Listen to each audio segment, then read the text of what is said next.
Good morning, AUN. My name is Dr. Sistiki, and for the purpose of today's event, I'm not the president of the Honor Society.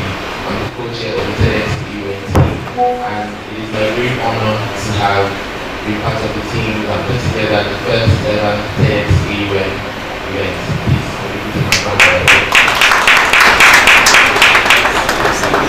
So we'll be beginning as now, and a few rules I would like everyone to note. Please let's reduce our movements while the speakers are making their presentations. Let's reduce our talking, using of devices, and let's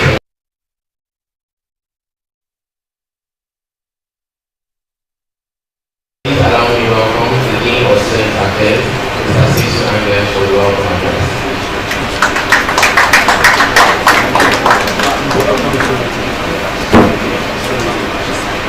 Good morning.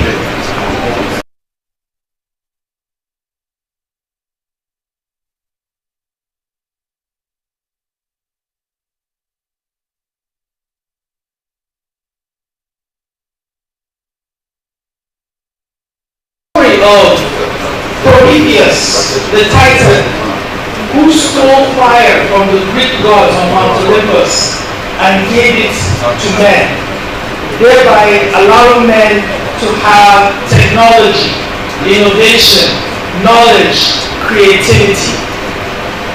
And this fire has always been a place where people gather throughout history. People go to learn from their elders, to share of their experience.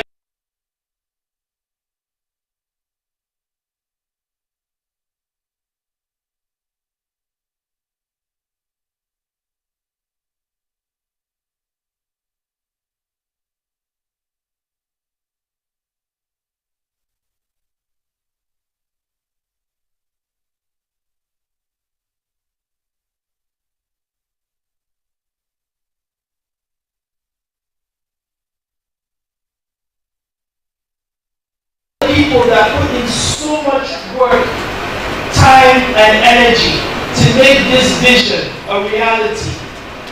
They wanted to do this for so many years, and today, ladies and gentlemen, we're witnessing history.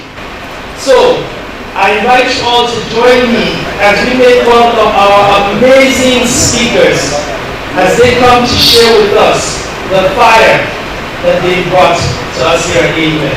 Thank you.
Higher education, health insurance, e-commerce, and banking.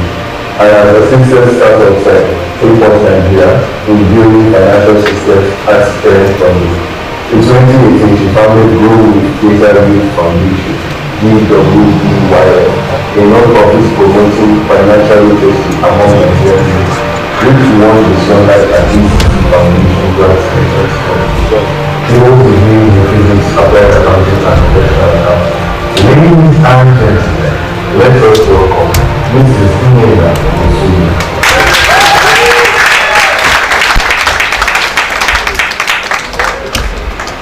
Good morning. Welcome to the premiere edition of TEDx AUN. I'm excited. Can we clap? Can we clap? My topic is interesting and dear to my heart. I'll be speaking on the intersection between ambition, ethical leadership, and life is a choice. Life is a series of choices.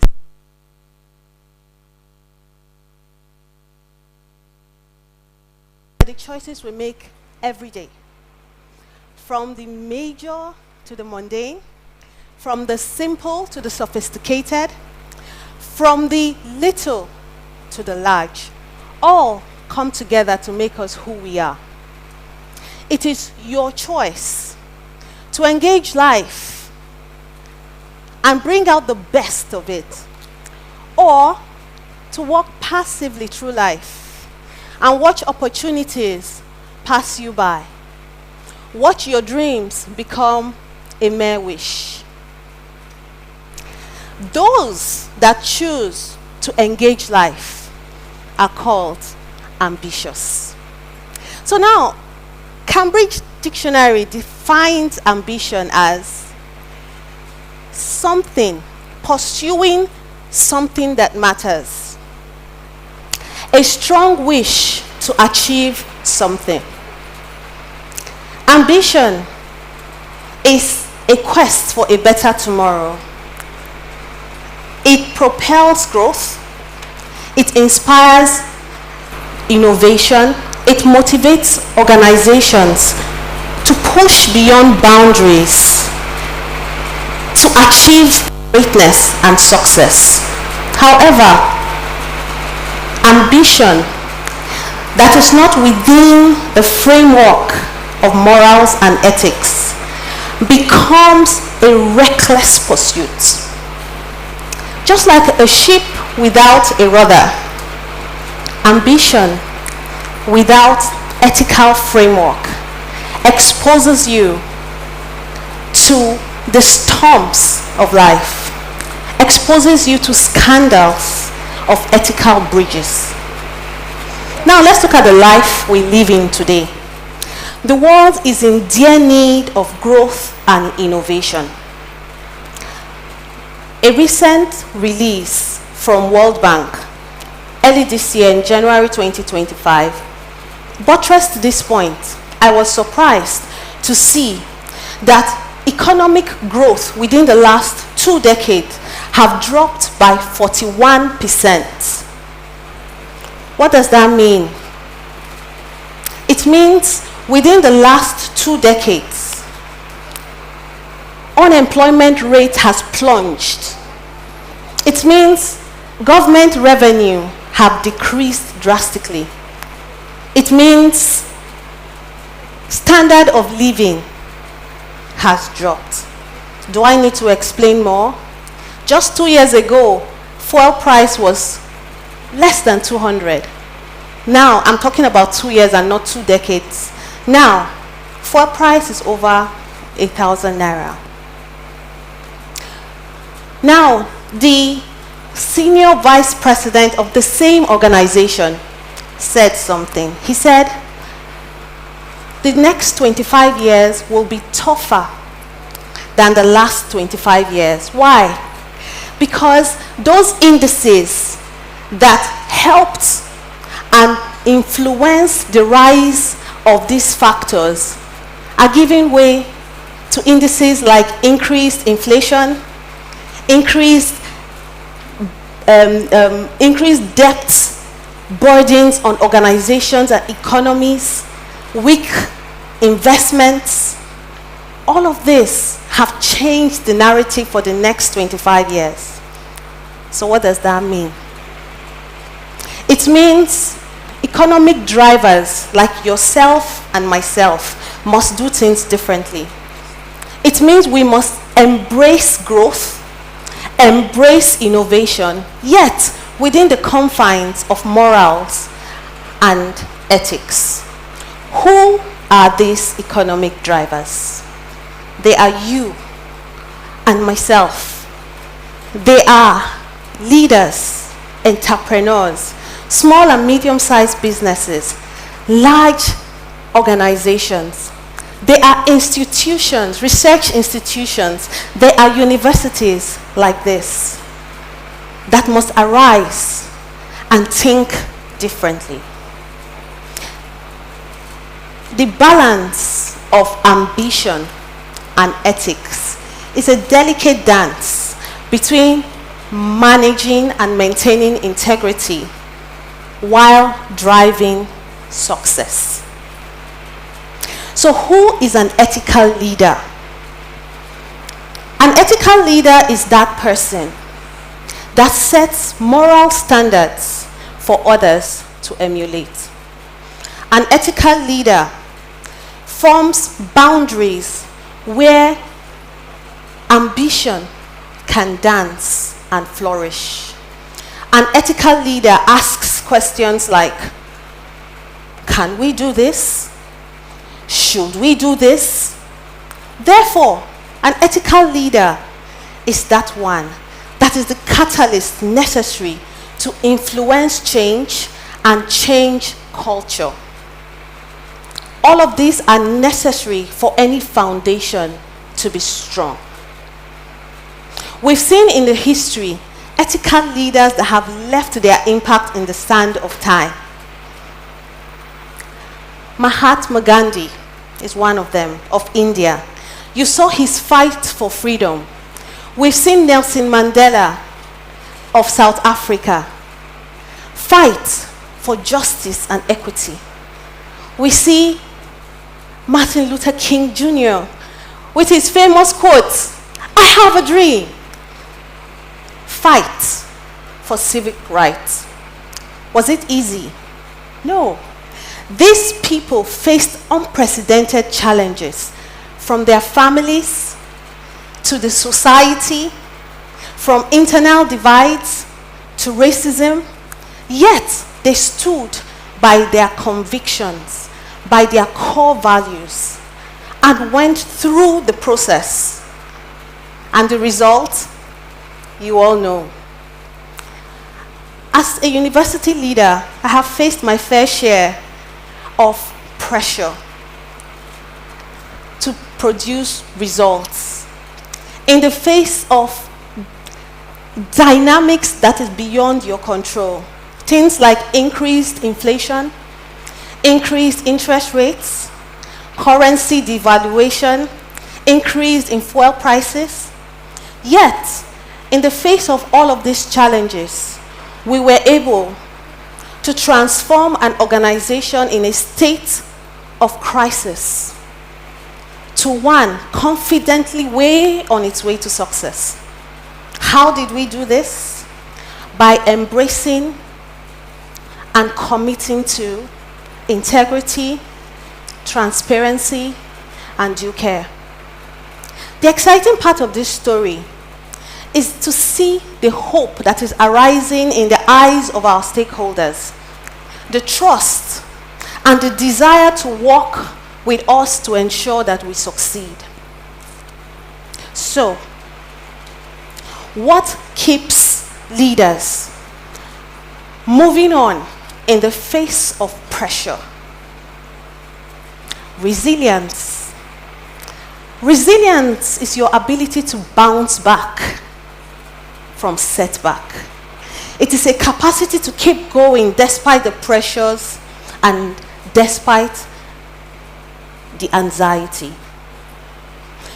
Because no matter the kind of leader you are, forces will come to test your strongest convictions. Forces will push you to know, are you ready for this? Now, what will carry you through?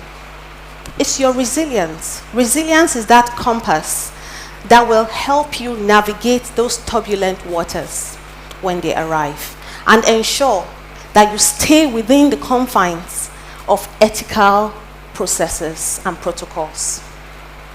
You see, ethical breach can have far-reaching implications beyond your imagination.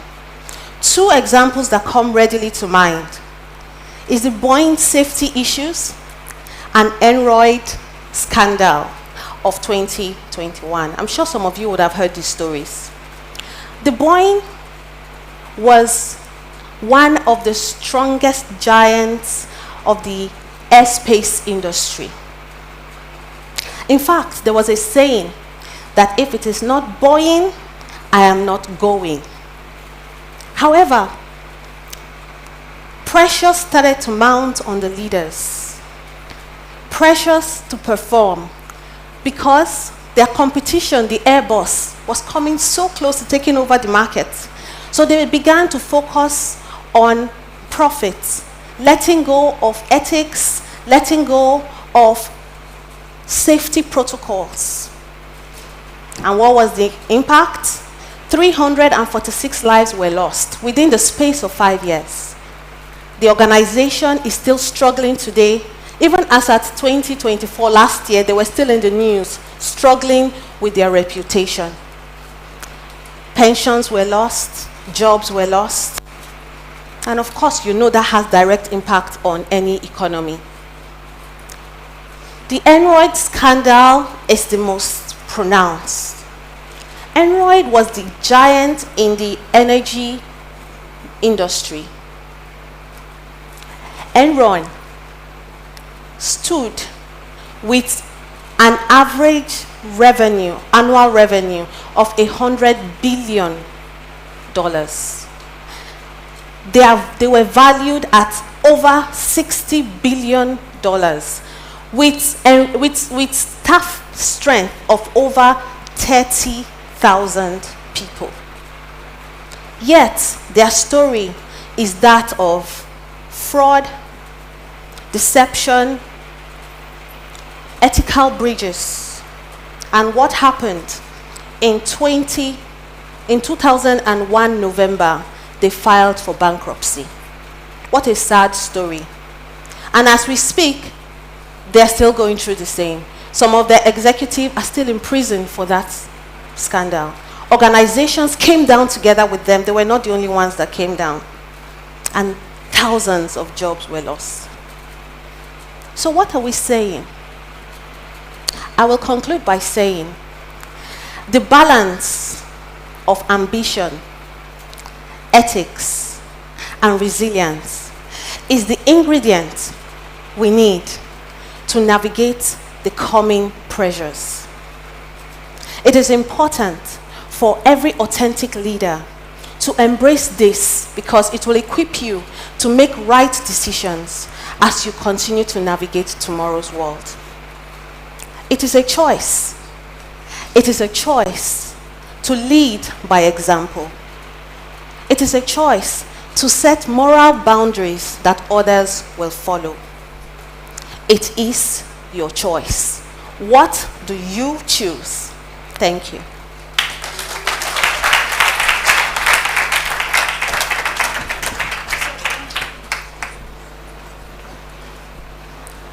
I thank you.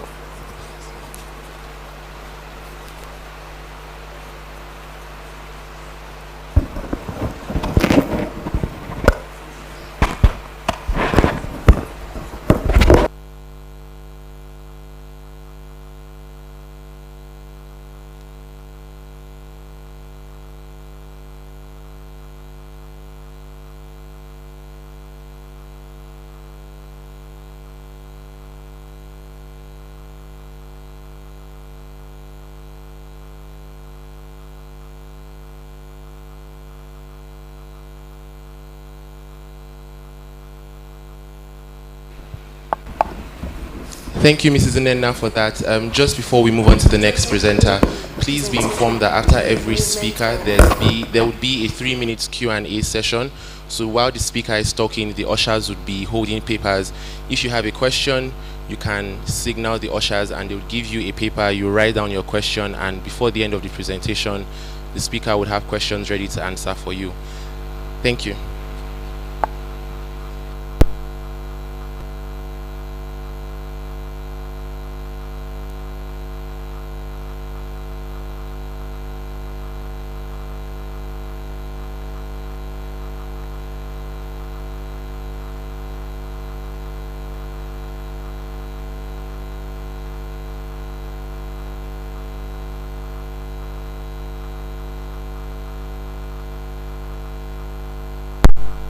He is a versatile visual artist, photographer, and artistic director, known as the founder of Chaos Pictures. With a passion for art since childhood, he began creating hyper-realistic designs in 2014 and transitioned to photography in 2015 and 2016, evolving into visual art by 2017 and 2018. His work reflects his interpretation of life in various states he has lived in, carrying meaningful messages. He has worked with notable individuals like Seun Anikulapo Kuti, Greatman Takit, Skills, Brother Shaggy, Peterson Okopi, Kobams Asuko, and many others.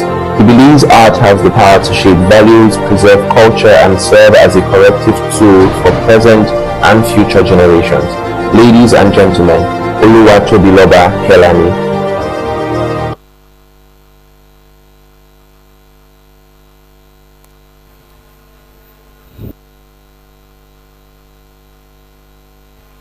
Hello. Hi, everyone.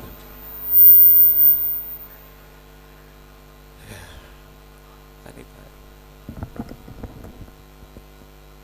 a remote. I need.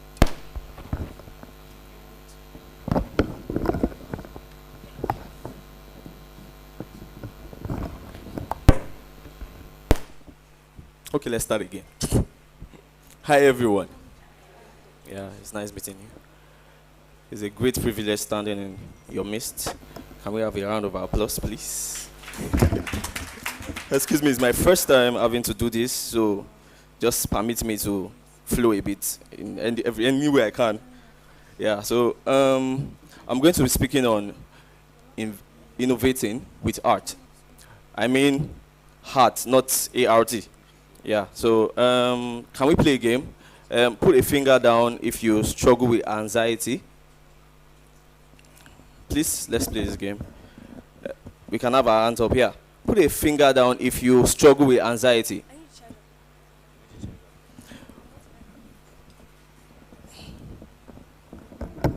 Put a finger down. Yeah. Put a finger down if you are being a perfectionist. Put a finger down if you've ever felt unqualified for something. Put a finger down if you ever felt afraid before doing something. Put a finger down if you ever want to be successful. Put a finger down if you want to come up this stage and speak with me. Well, yeah. So like this game is very, like, it's hard for us to mostly admit that all of us are kind of similar. We have similar factors that connect us as human. And as a photographer, most times the perspective I see is different from the majority. We have detailed views of things. I'm a photographer and I'm proud to be one because I enjoy what I do. Now, going to the next phase. Yeah. It's not going. Okay. Yeah. Innovating with art has to do with we putting our all into something we do, like anything we do, putting our all into it. Now, I will try to break it down by going out by the construct of what we mean by innovating with art. Now, art has this significance, like it symbolizes love, it symbolizes passion. Now, if we are going about passion, most people that are meant to be, most people that are passionate people are mostly people who get to put their all in everything they do. Yeah, they put their all in everything they do, and most times you can see the quality of them being. Please, can you hear me? Yeah, yeah. You can see in everything they do, you can see the effect of them being passionate. That means they are mostly diligent. That's one of the major principles. What's happening? It's not, it's not changing. Yeah. I'm coming. Sorry. I need to.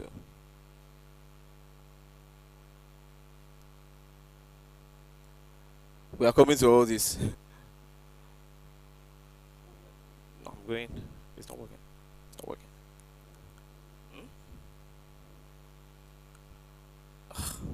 It's going back. What's wrong? Apologies. It's not working. All right. I'll just flow. I think this is giving an issue. So, well, as I was saying, one of the major principles that help us attain. What is it? All right. Sorry, I'm being distracted. Yeah. So, well, one of the major principles that help us get to whatever, like, to work passionately, is we. One of the major principles is we being diligent and disciplined. Now, being diligent and disciplined makes us stand out in everybody. Everybody can be excellent, everybody can learn a skill, but not everybody can be diligent, not everybody can be disciplined. Reason being that most people are not passionate about what they are doing. Sometimes they just want the result and they are focused on just getting results because the world celebrates results most times. But most times we don't necessarily fall in love with the process of things. Now, everybody is a fast-paced world, and because of that, everybody is like, okay, I need to get this, I need to make this money at this age, I need to do this at this time, and all that. But most times, on the real sense, what really matters is not really the result, but how you get to the result you want to attain. So diligence and discipline is the major thing that helps in making you stay focused, streamline the things that you need to do rather than what you want to do. Now, when you do what you need to do, it helps you to attain or do what you want to do in style. I say that personally, like it helps you do whatever you want to do in style. Why am I saying that? For instance, I want to, I want to buy a car, and it's not like somebody will magically give me a car, like give me funds to get it. In this case, if I know I'm all by myself, I need to work towards getting it by taking the step of working and like saving. Now, not just spending anyhow, working and saving. Now, if I'm working and saving, yeah, towards that, and in time, over time, not like it's going to be fast paced, in time, over time, I'm going to be able to get up to the amount that I need to get this car. Now, for some people, most times, why I'm saying something about being diligent and disciplined is because it helps us streamline, as I've said before, streamline the things we need to do. So, going to the next point, it helps us also know, like it helps us stay authentic, like it works with other things. Now, we have another principle, which is learning. Diligence, discipline, learning. Learning helps you to stay humble. It doesn't make you seem like you know it all. It literally helps you to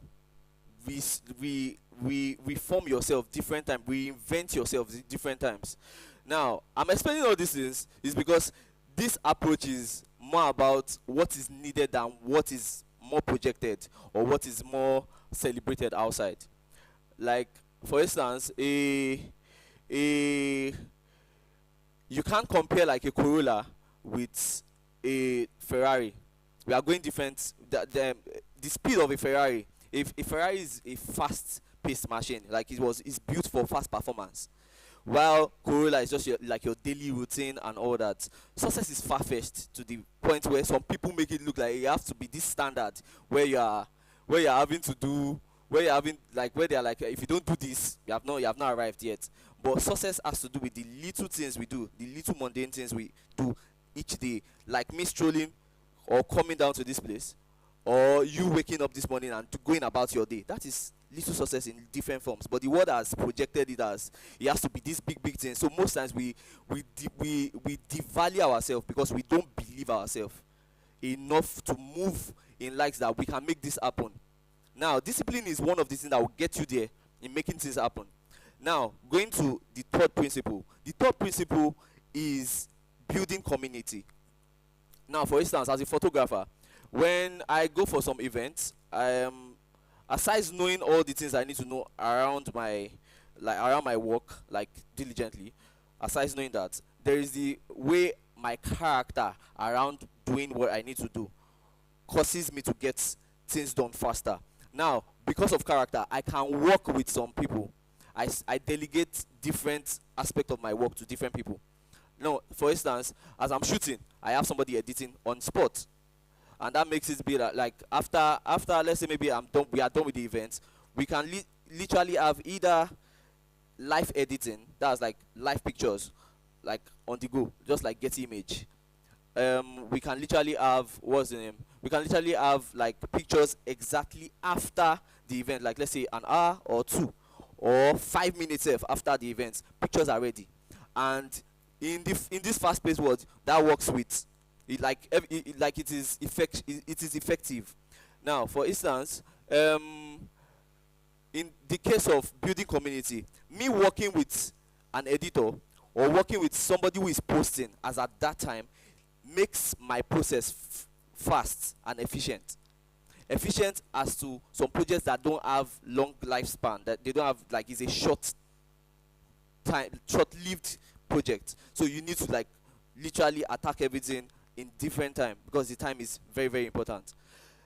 Building community helps you to have healthy competitions, not the wrong one, where you can literally work and collaborate with people that are like you, people that are like you look up to, people that can inspire you. You can work with people like that. Then the fourth principle that I would state is authenticity. We grew differently, and because we grew differently, we have different perspective. Now what makes you authentic as a person is because your perspective about life is different from my perspective about life, and it means because of that you have a edge in your style of living. I have an edge in my style of living over yours, but if we bring them together, in the bigger picture it might look almost the same. But what makes you authentic is like it's rooted in where you are, like where you grew from. Now because you are authentic, you can be spotting some problems that I might not really see, like me being the other person on the other side, I might not really see it. But because you're authentic and you already have the other 3 things I listed, that's discipline and diligence, you learn, you have a community, it makes you kind of courageous enough to be able to stand your ground and be like, oh, this thing is wrong and I feel we can go about this other way. Why? Because you already have people skill from having a community. This is wrong, and so you literally produce solutions to different things that is around you.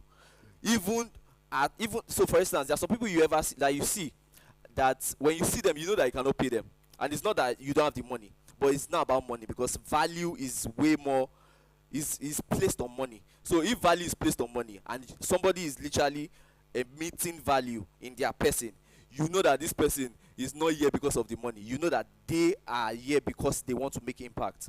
Now, one of the why I listed all these principles in the idea of diligence and discipline, learning, authenticity, community, is because all these things revolve around what makes you stay in business. It revolves around what makes you get things that some people who are chasing results just wants to get, but you are going to get more than what they are getting.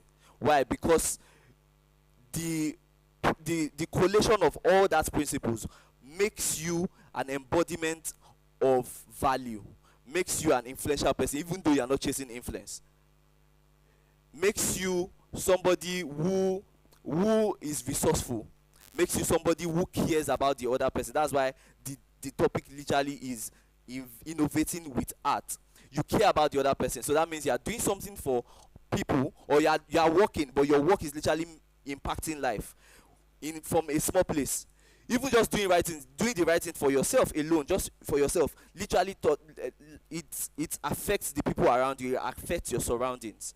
Now, when you have all these principles, when you follow them, I'm not trying to say I'm like a genius or something, but when you follow these principles, it redirects your focus on what is needed rather than what you want. Now, that in itself already teaches you delayed gratification. Now, when you are now getting something, some people will call it juju, because you've literally planted seeds in different places over time while you are learning, while you are training, while you are trying to put yourself up for, so it's all this process still learning while you are while you are working in purpose, because all these things makes you work in purpose. You cannot go in that line and not like find, you might not really know the answer. So I'm literally saying, don't waste your time on just thinking about the goal and just the goal alone. Your behavioral construct towards your goal literally is the one that gets you to your goal. But when you're all about your goal, it's so big, it's so glorious, it's so this, at the end of the day you might not necessarily be able to deal. Why? Because you are scared of what that your goal represents. Why? Because to you it's kind of bigger than you. It is kind of bigger than you. And on the other hand, you focusing would make you focus on what you can handle per time. Now, it is, as I said, the analogy of what's the name? I said something about Corolla and Ferrari. Now, we can be on the same express, but a Corolla and Ferrari, we can be on the same express. The person driving a Ferrari might be heading somewhere very far. Might be on that express for a race, while the person that is in the Corolla might literally be on his way to his work or something. He might be able to afford exactly to buy, like he might be able to afford Corolla, but his lifestyle doesn't need that, because that's not where he's going. Now, for the people that are going somewhere in life, they can be looking at this, because the society celebrates that as success, but that's not success. We need to see success as the little things we do. When you can think of somebody other than yourself, that is success. When you can bless somebody and make impact, when what you know is blessing other people, that is success. When you practice and work and get results for something, that is also success. But the best one that speaks more about you and your person or your personality is the fact that you can literally do something for somebody other than yourself, and that doesn't make you greedy. Look at, if you think that doesn't make you greedy, and greediness is one of the major issues in the world today. Why? Everybody is in it for themselves rather than the community, or rather than the fact that they need to bless others. Now, as I was saying, I said something about diligence. When you are diligent, it marks you out. The major key factor to innovating with art is being diligent and being disciplined. I'm emphasizing on being diligent and being disciplined, because that is the main thing that sets you aside from everybody who is good, excellent. It separates you. Why? Because they can connect to you from their roots. Some people might not be able to tell you some things, but from the roots they can be like, oh, this person, there's this way this person works. I just don't know. There's this way it feels when he's doing this or he's doing that. But that was because you were prepared by other things that you never knew you were being prepared for, by doing the things that were needed. So in that case, when you are doing what is needed, it literally it prepares you for other things that you don't know. And in those times, it might feel like, oh, well, what is this? I'm not even seeing results for this or that. But I'm saying we should not join the world. We should not join the world with the scenario of, like, the world shouldn't define success for you. It should be you who defines success. Thank you very much.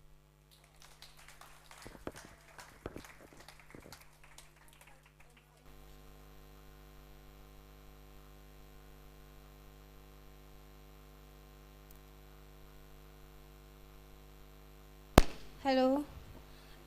Someone has a question.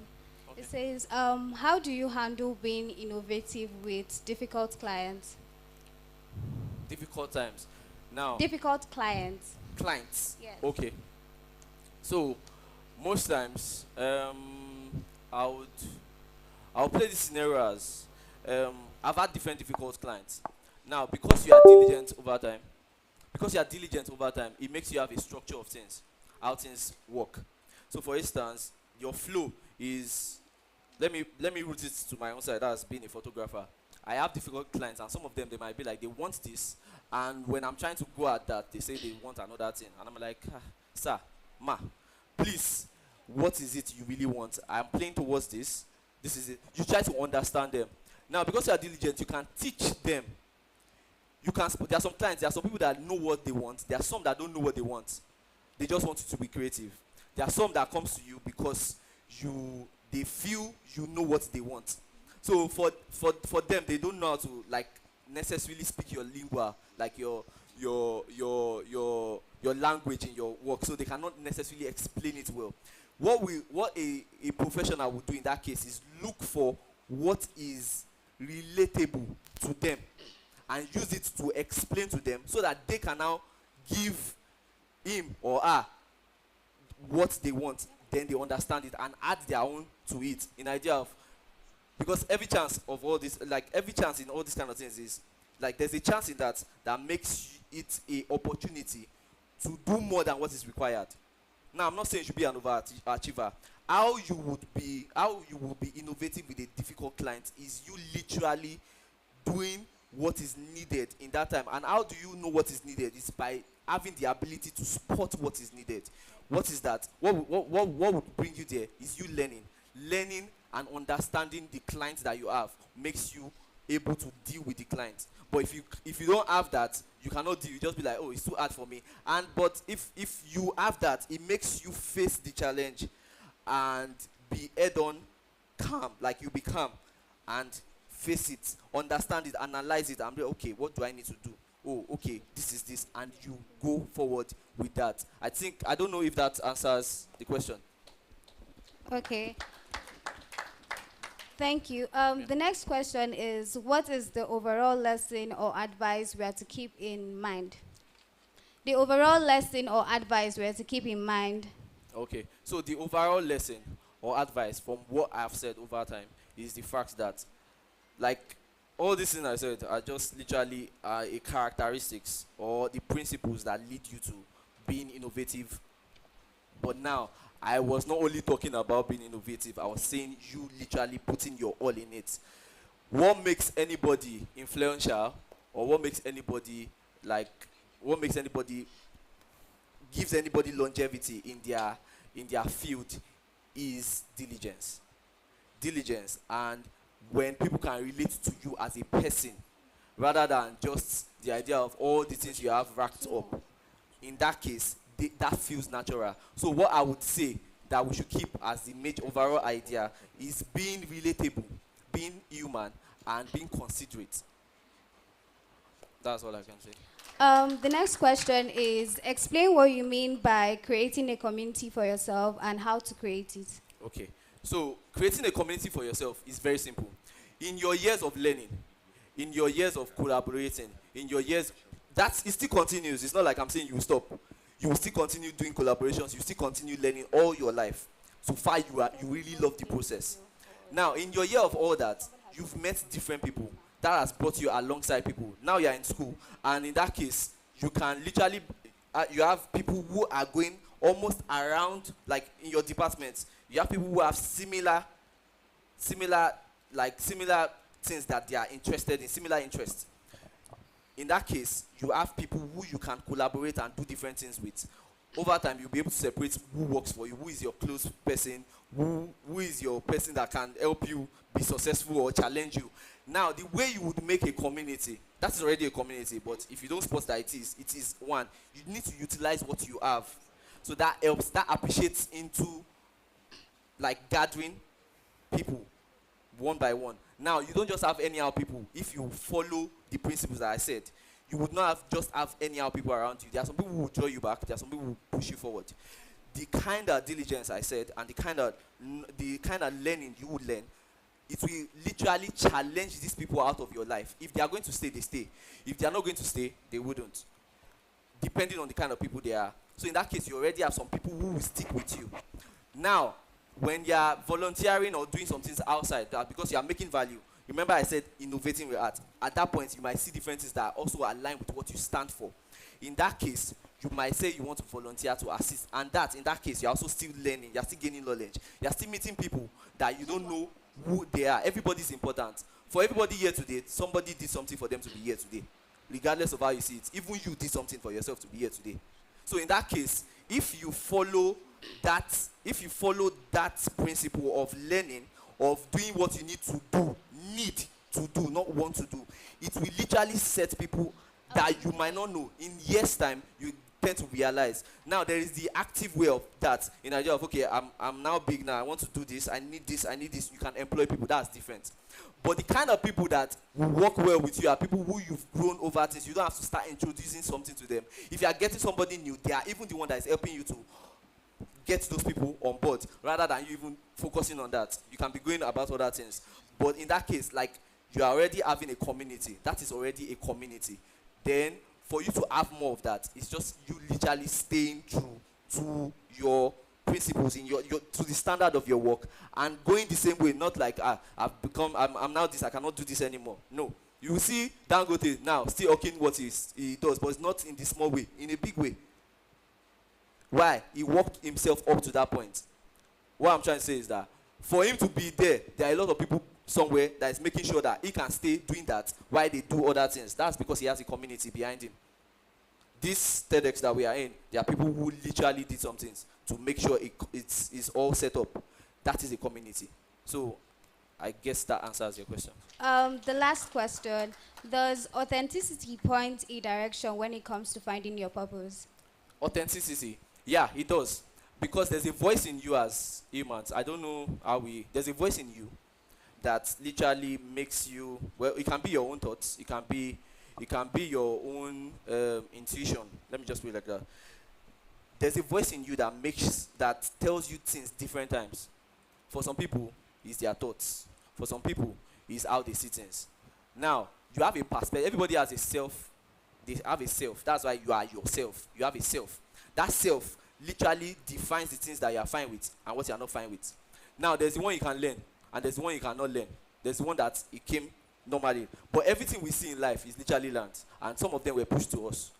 Some of them we learned it ourselves. Some of them were things that people told us, or our parents told us, or our community told us. So in this case, authenticity stands as something that let me give you an example. I'm in the Afro gospel space, for instance, and me being in that space, you cannot be in that space without being authentic. Because if I am not being authentic, I will start saying, this is what is raining now, I want to go and do that. This is what is raining now, I want to go and do this.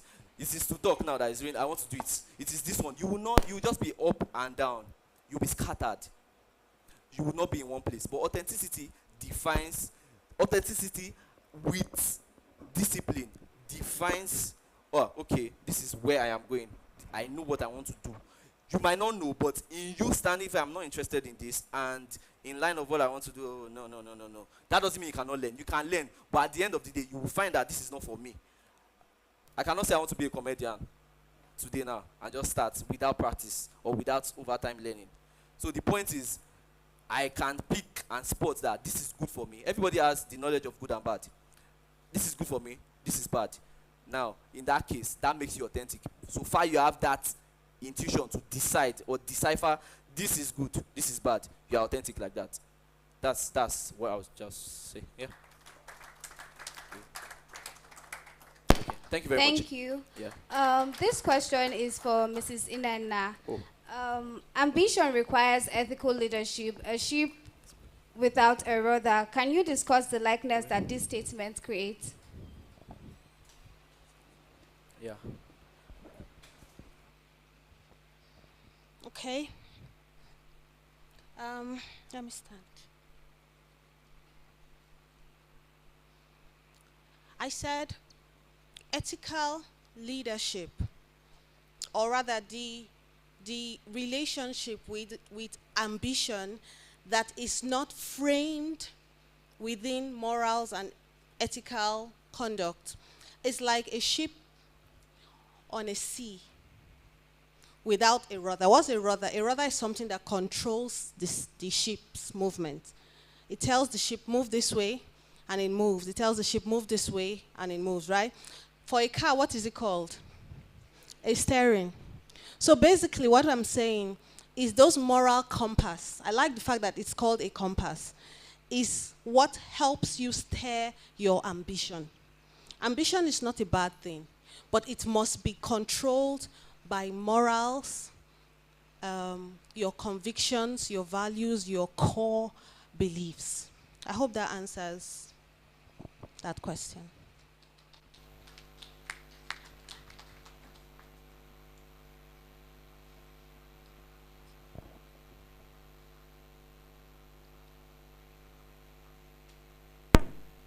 He is the CEO of Wellspring Educational Foundation. It's a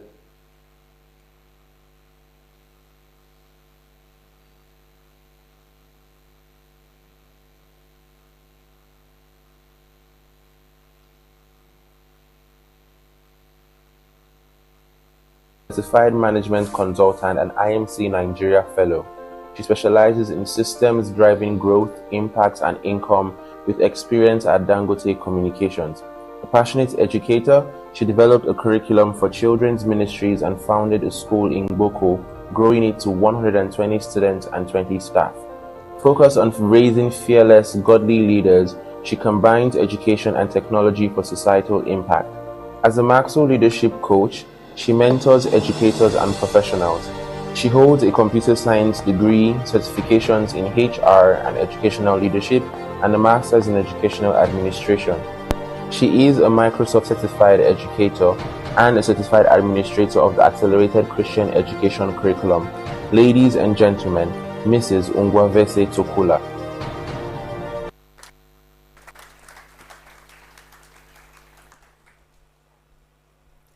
Hello AUN, thank you for having me. Today I will be speaking about balancing technology, balancing innovation and humanity in the digital era. Think about this. What separates us from every other creature in the world? It is our ability to not only create, but to innovate. So I like to put it this way, that God is the creator of the world, and man is the creator in the world, who was created to use all the vast resources of the earth in the service of God and man.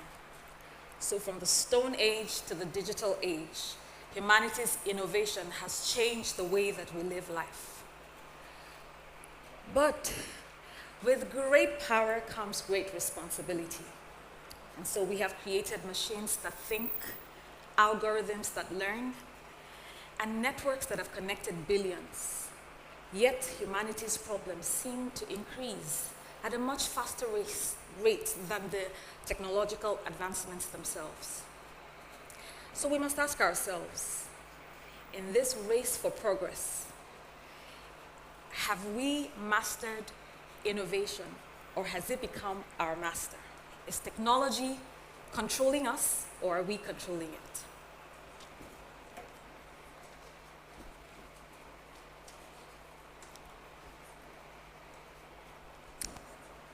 So, in advancing these technologies, because it's growing every day, you hear of new things. I've been in the space, and sometimes it's much faster than students can catch up with.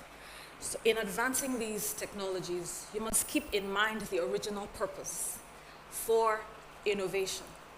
And this is important because if the purpose of a thing is unknown, then abuse is inevitable. The purpose of innovation is to help mankind. It's for the well-being of mankind. And this has been so. With these advancements, we have instant global communication. Standing right here, there are many people who are watching us. There are life-saving medical breakthroughs, limitless access to knowledge, and economic growth. But with these advancements have come unintended consequences. I say unintended because the question is, are they really unintended? And some of these consequences are mental health issues, anxiety. And some of them have even led to suicide. Others are the social disconnection. Today, we are more connected than ever before, yet we are more isolated than ever before. On the dining tables at home, parents, children, using their phones, connected to the outside world, and yet disconnected on the inside. At parties, friends come together, but everyone is looking at their phones. They are connected right there, connected to the outside world, and yet they are isolated. What about cyber threats? Right now, violations of private policies, misinformation, propaganda, the generation of AI, deepfakes. Right now, you don't even know what is real. Is that a real person? Is that a real face? And so are these things really unintended? And that's not all. We said one of the advancements was economic and social development. Yet, with the digital divide, the rich are getting richer and the poor are getting poorer.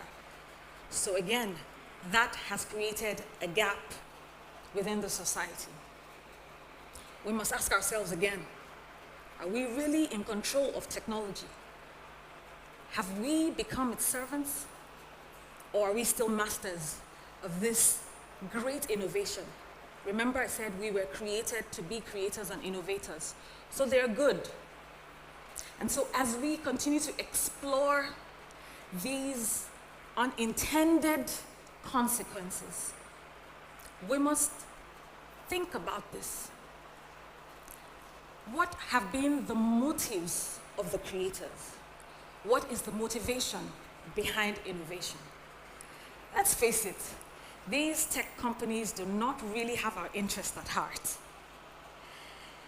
They are really, really about corporate profits. Because think about this, they have hacked our psychology, and they have created models. They have developed technological advances that cause addiction. The endless scrolling feature, it's like you walking from here to the city gate. Or is it the auto-generated videos that keep coming up? You keep scrolling video after video after video. What about the apps and the social media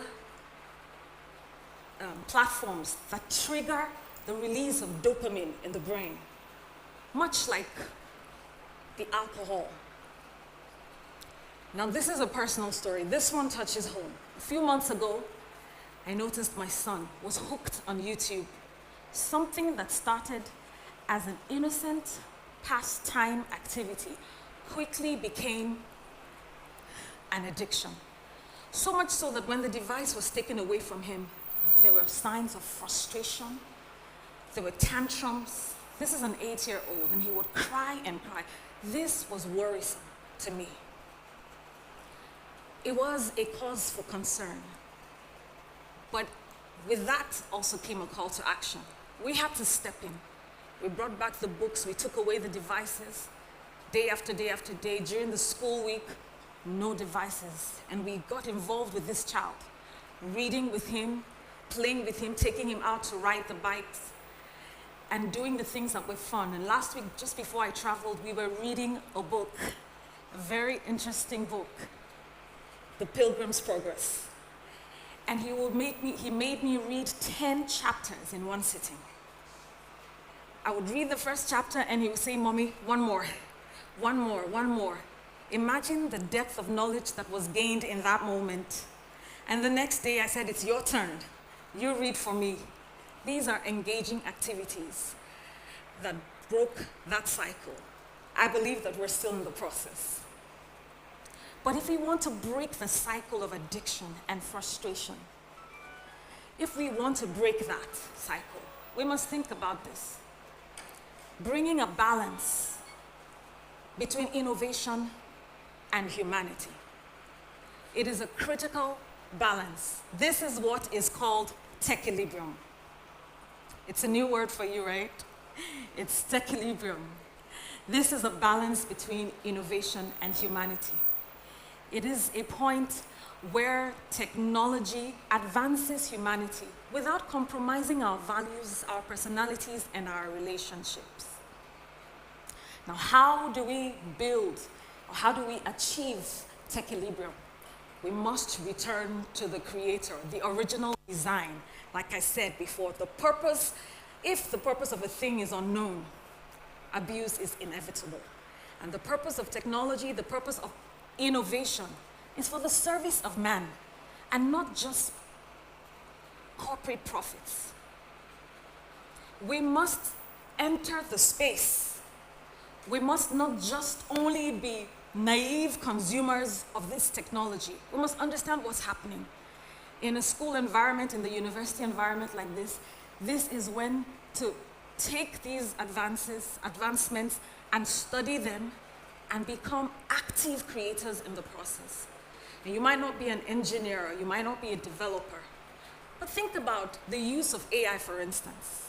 I work in an organization, and then I get emails, I get letters, and I know that these have come straight from AI with no thought whatsoever. We must understand that AI was not meant to replace humanity or replace your thinking, but to assist you. That's why they're called assistants. So don't throw away your brain. Enforce accountability. As leaders, as heads of governments, we must enforce accountability. And then we must also encourage the responsible development of AI. You're going to ask how. I'll give you an instance. Now, moving forward, it is important to understand that if we're going to create this balance, purpose must be at the heart of what we do. And the fact that humanity must be the center and not corporate profits. Now, speaking of corporate profits, I would let you know about DeepSeek. I don't know how many of you have heard about DeepSeek, or you've seen or heard news about DeepSeek.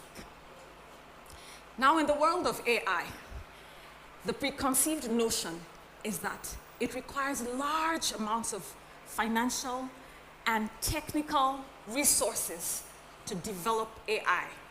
And that's why at the beginning of this year, the US government pledged $500 billion in support to the Stargate project, which was announced by President Trump at the beginning of this year. But DeepSeek, the Chinese AI firm,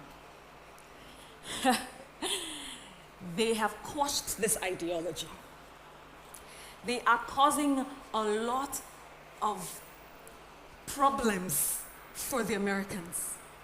What have they done? They claimed that with less than $6 million, they developed the first model, the R1 model of DeepSeek. This was against this preconceived notion that a lot of money and resources have to be spent. Apart from that, the US government restricted the exportation of very valuable AI accelerator and GPU chips into China. Yet, China has come up with this amazing advancement in technology. OpenAI, as you all know, at some point you will have to pay some fees, but not with DeepSeek. It's free. So what would you rather go for? They have caused a disruption in this space. And that's what innovation is about. It's not always about doing something that has never been done before. It is about improving on what exists. And they chose the model of low cost to work on what already existed. And so, what can we learn? Apart from DeepSeek, we also have WhatsApp. My question is, now going back to DeepSeek, the co-founder of Silicon Valley, Mark, he had this to say about the DeepSeek innovation. And he calls it the Sputnik moment. The Sputnik moment is that moment in innovation where literally tables are shaken. Something new, something that was said to be impossible happens. In fact, he likens it to what happened in 1957 in the Soviet Union, where America was caught off guard, and that was what led to the space race. So Sputnik is named after Sputnik 1, which was launched back then in the Soviet Union. That's how powerful DeepSeek is, with very low amounts of money injected into it. Now coming to WhatsApp and coming to Microsoft, it's amazing that WhatsApp is owned by one man who's fraternizing with certain governments. And my question is, isn't that a cause for concern for all other governments who are transferring very, very valuable information? It's time that we have a DeepSeek happen to WhatsApp or to Microsoft.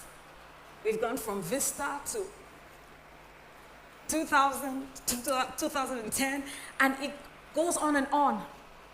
When are we going to get the disruptions? We're learning, ever learning, and we're learning. It's time that as a university, as students here, as developers, we begin to do things and think differently and cause these disruptions that will truly and truly be of benefit to mankind and not be of detriment. Like we said, that these people have a hidden agenda. You must have seen on my slides that there is a dark side. Many years ago, I came in contact with the Ubuntu software after getting some certifications with Linux Professional Institute. I was proud of the Ubuntu software because it was made by Canonical from South Africa. It felt like it belonged to me. And the word Ubuntu was from the word, means humanity. So you could see that ingrained in their philosophy, they put in humanity. We are because you are. And so when we begin to create, we must think people. We must think the well-being of people. So I'm calling on all of us today. Those who are creators and those who are users. Those of us who are users must use these things responsibly, not throwing away our brains. And those of us who are creators must begin to develop ethically, keeping in mind the true purpose. And as we stand at the crossroads of innovation and humanity, let us all come together and change the narrative and change the future. It belongs to us, it belongs to our children. They cannot take any more from us. It is time for us to give what we have from the purity and the sanctity of our hearts. Thank you.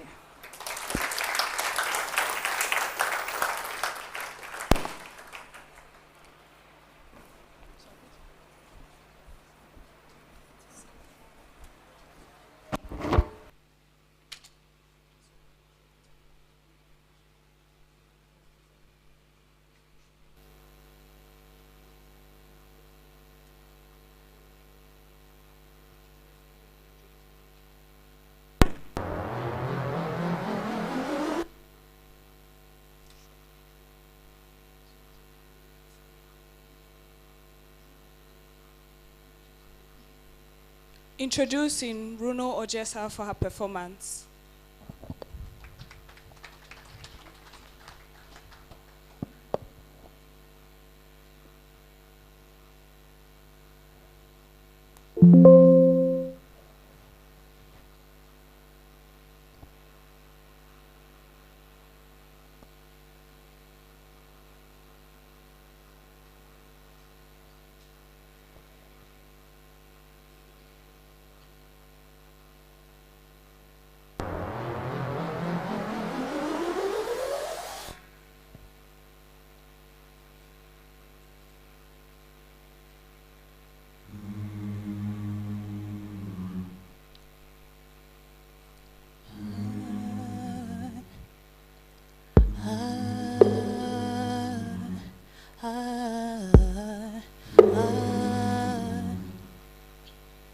I was listening to the ocean.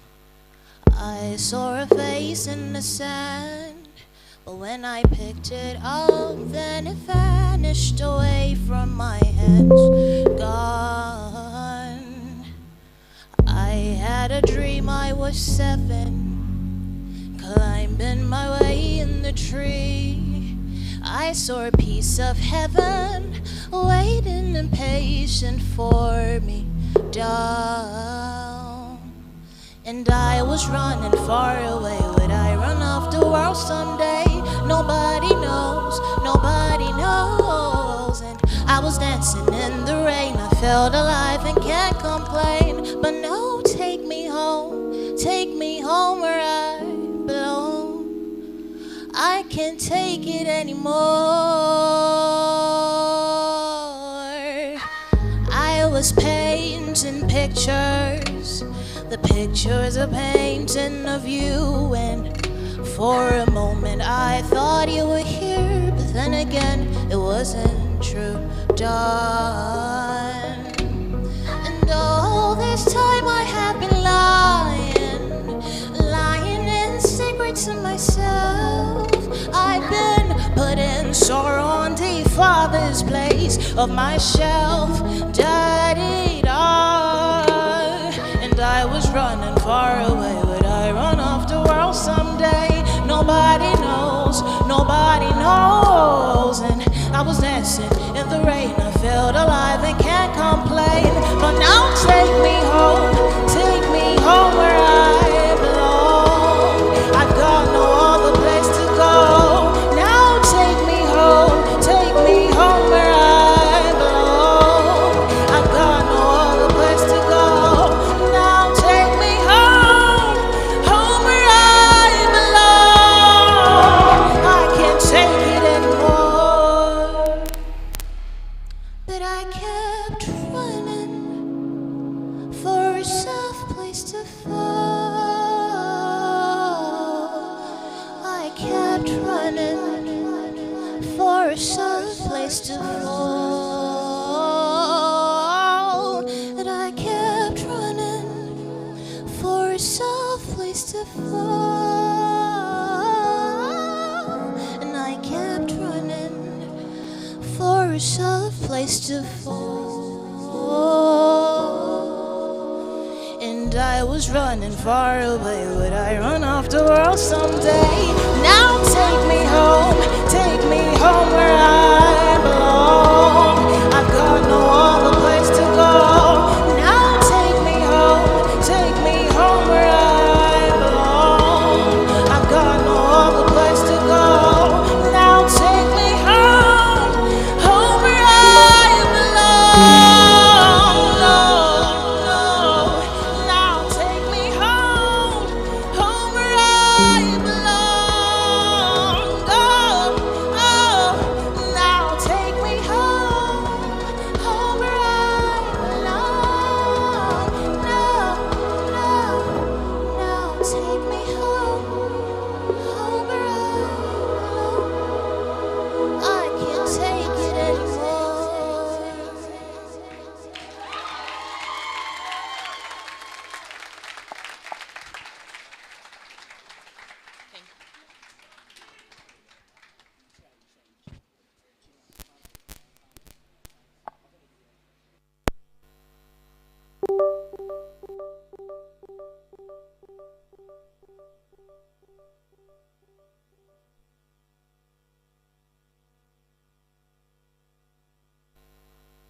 He is a distinguished professor of law with over 35 years of experience in teaching, administration, and legal practice across Nigeria and Uganda. His global expertise and deep understanding of international legal dynamics and cultural diversity make him an exceptional candidate for roles requiring cross-border legal insight. A barrister and solicitor of the Supreme Court of Nigeria, he brings 35 years of legal practice experience. His commitment to continuous learning is demonstrated through postdoctoral training, showcasing his dedication to advancing legal scholarship and staying at the forefront of the field. His career is a testament to his leadership and contributions to law. Ladies and gentlemen, let's welcome Professor Bello Mohammed Magaji.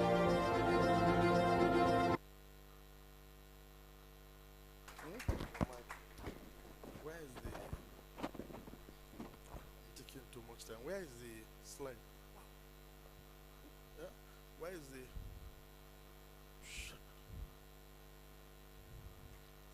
Where?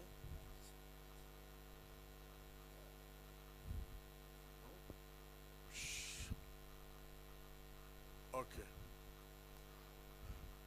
Good morning, AUN. Good. And I'm glad and pleased to be here amongst you. And my presentation has to do with law, because that's my area. That's where I grew up to know. And I don't know anything outside law. But good enough, I have heard so many things here from Nena and the other speakers. Yeah, can I have... What's wrong with this? No? Israel, can you come and switch this thing for me? Let me first.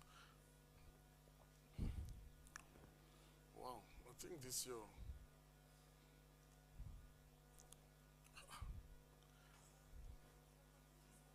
You control? Okay, start controlling from there. From the heading. Yeah, we're talking about addressing systemic issues and promoting fairness in legal reforms. Now, to start with, law is, there's nothing you do without law. And well, before I even continue, I want to specially recognize a senior advocate of Nigeria, Barrister Andrew, who is with us here. It's a rare privilege for us to be having senior advocates in AUN, but this is a rare occasion. Thank you for honoring this invitation. Now, there's nothing we do without law. Now, the legal, and you must appreciate, especially those of you who, for one reason or another, have come in contact with the legal system, you will see that you perhaps go frustrated one way or the other. Sometimes people even avoid doing anything with law. People avoid doing anything with lawyers. People avoid anything that will bring them within the vicinity of the law. But good enough, things are changing, and the legal environment is changing for the good. And then, of course, the legal system, I say, worldwide, we face systemic challenges that hinder fairness, equity, and accessibility, so that issues such as outdated laws, bureaucracy, inefficiency, and some social disparities, and resistance to change undermine public trust in the legal system, because the legal system is such that in the country, not only in Nigeria, but worldwide, especially in the common law countries, that's, say, Commonwealth as it were, the system is so archaic, I'm sorry to say, is so outdated, but then we continue to apply the laws, we apply the legal system up till today. Next, now let's identify some of the issues in the legal system. As I have said, some of the key challenges is that we have outdated and inflexible legal frameworks. Many laws fail to keep pace with societal changes, technological advancement, and evolving human rights standards. These are some of the issues relating to our laws. So much so that we don't want to change. And then this change has made some of us to even being lawyers ourselves, but then we want to distance ourselves. To give you an example, I have a son who is a judge. And for the past 35 years that I've been teaching law, I've had occasions to produce judges in the court. Now, I was practicing then, and then a situation arises where I will have to appear before my son in the court. And then the court system is such that when some of you that have had occasion to be in the court, you see a situation where when the judge comes in court, everybody will stand up, and then you bow, he bows, you sit down, and then if you want to talk to him, I want to talk to my son in the court, I have to stand up, my Lord, I start calling my son, my Lord. And this is for my son. I have so many judges, so many of the judges that have passed through me. If I have something to do in their courts, I have to now appear and then start calling them my Lord, my Lord. These are students that were calling me sir, sir, sir in the classroom. Now, the things have changed. So much so that it becomes so boring that at a certain stage I said, no, it is high time. Let me just remain in the class to avoid the... So that's the outdated and inflexible legal framework. But I hope the senior advocate of Nigeria here is here. Things are changing because he's always in the court. I'm always in the classroom. Perhaps we will hear from him whether things have changed. Now, of course, the economic and social barriers to justice, high litigation costs, complex legal procedures, and inadequate legal aid limit justice for some disadvantaged populations. You discover that when you go to our courts today, you find out that the bureaucracy involved, time, cost, and so many issues involved will make you not to go to the court, as I have earlier on said. So these are some of the things that hinder prospective people with good cases. They cannot go to court. And even we have legal aid, but then the technicalities involved in legal aid. I've been in the legal aid because after some 20 years as a lawyer, you want to give back to the society, you know, not for money purpose, not for anything, because you just want to, this thing. By the time you go, even some of the service you want to give on what we call pro bono basis, you discover that there are so many technicalities involved that people don't want to go and even say, okay, no, this is a free service I'm going to give you. Say no. Rather than that, either in his own language, he will say, well, he has forgiven it, he has left it to God, and so on and so forth. Now, we have also, of course, backlogs and procedural delays. We have a lot of backlog cases in our courts. Good enough, there have been recent changes in where we have courts springing up in so many jurisdictions where the backlog, but then even at the Supreme Court level, the backlog is still there. So much so that a case that should ordinarily not take 6 months, it will take about 6-7 years to go. But things are changing for the good. Now, of course, bias and discrimination in our legal proceedings, which are implicit and structural biases in law enforcement, judicial decisions, and legal representation. These perpetuate a lot of injustices, even from the part of the prosecution. I have been involved in prosecution for the ICPC, and you discover that a lot of things happen that you feel inside you that these are unethical, and for one reason or another, you don't want to be part of what is happening. This is, I'm now talking from an insider point of view, but I will not go further to say much. Now, lack of transparency and public engagement. We have legal reforms that are often occur without sufficient input from the public. Why? Because the public are disillusioned with the legal practice.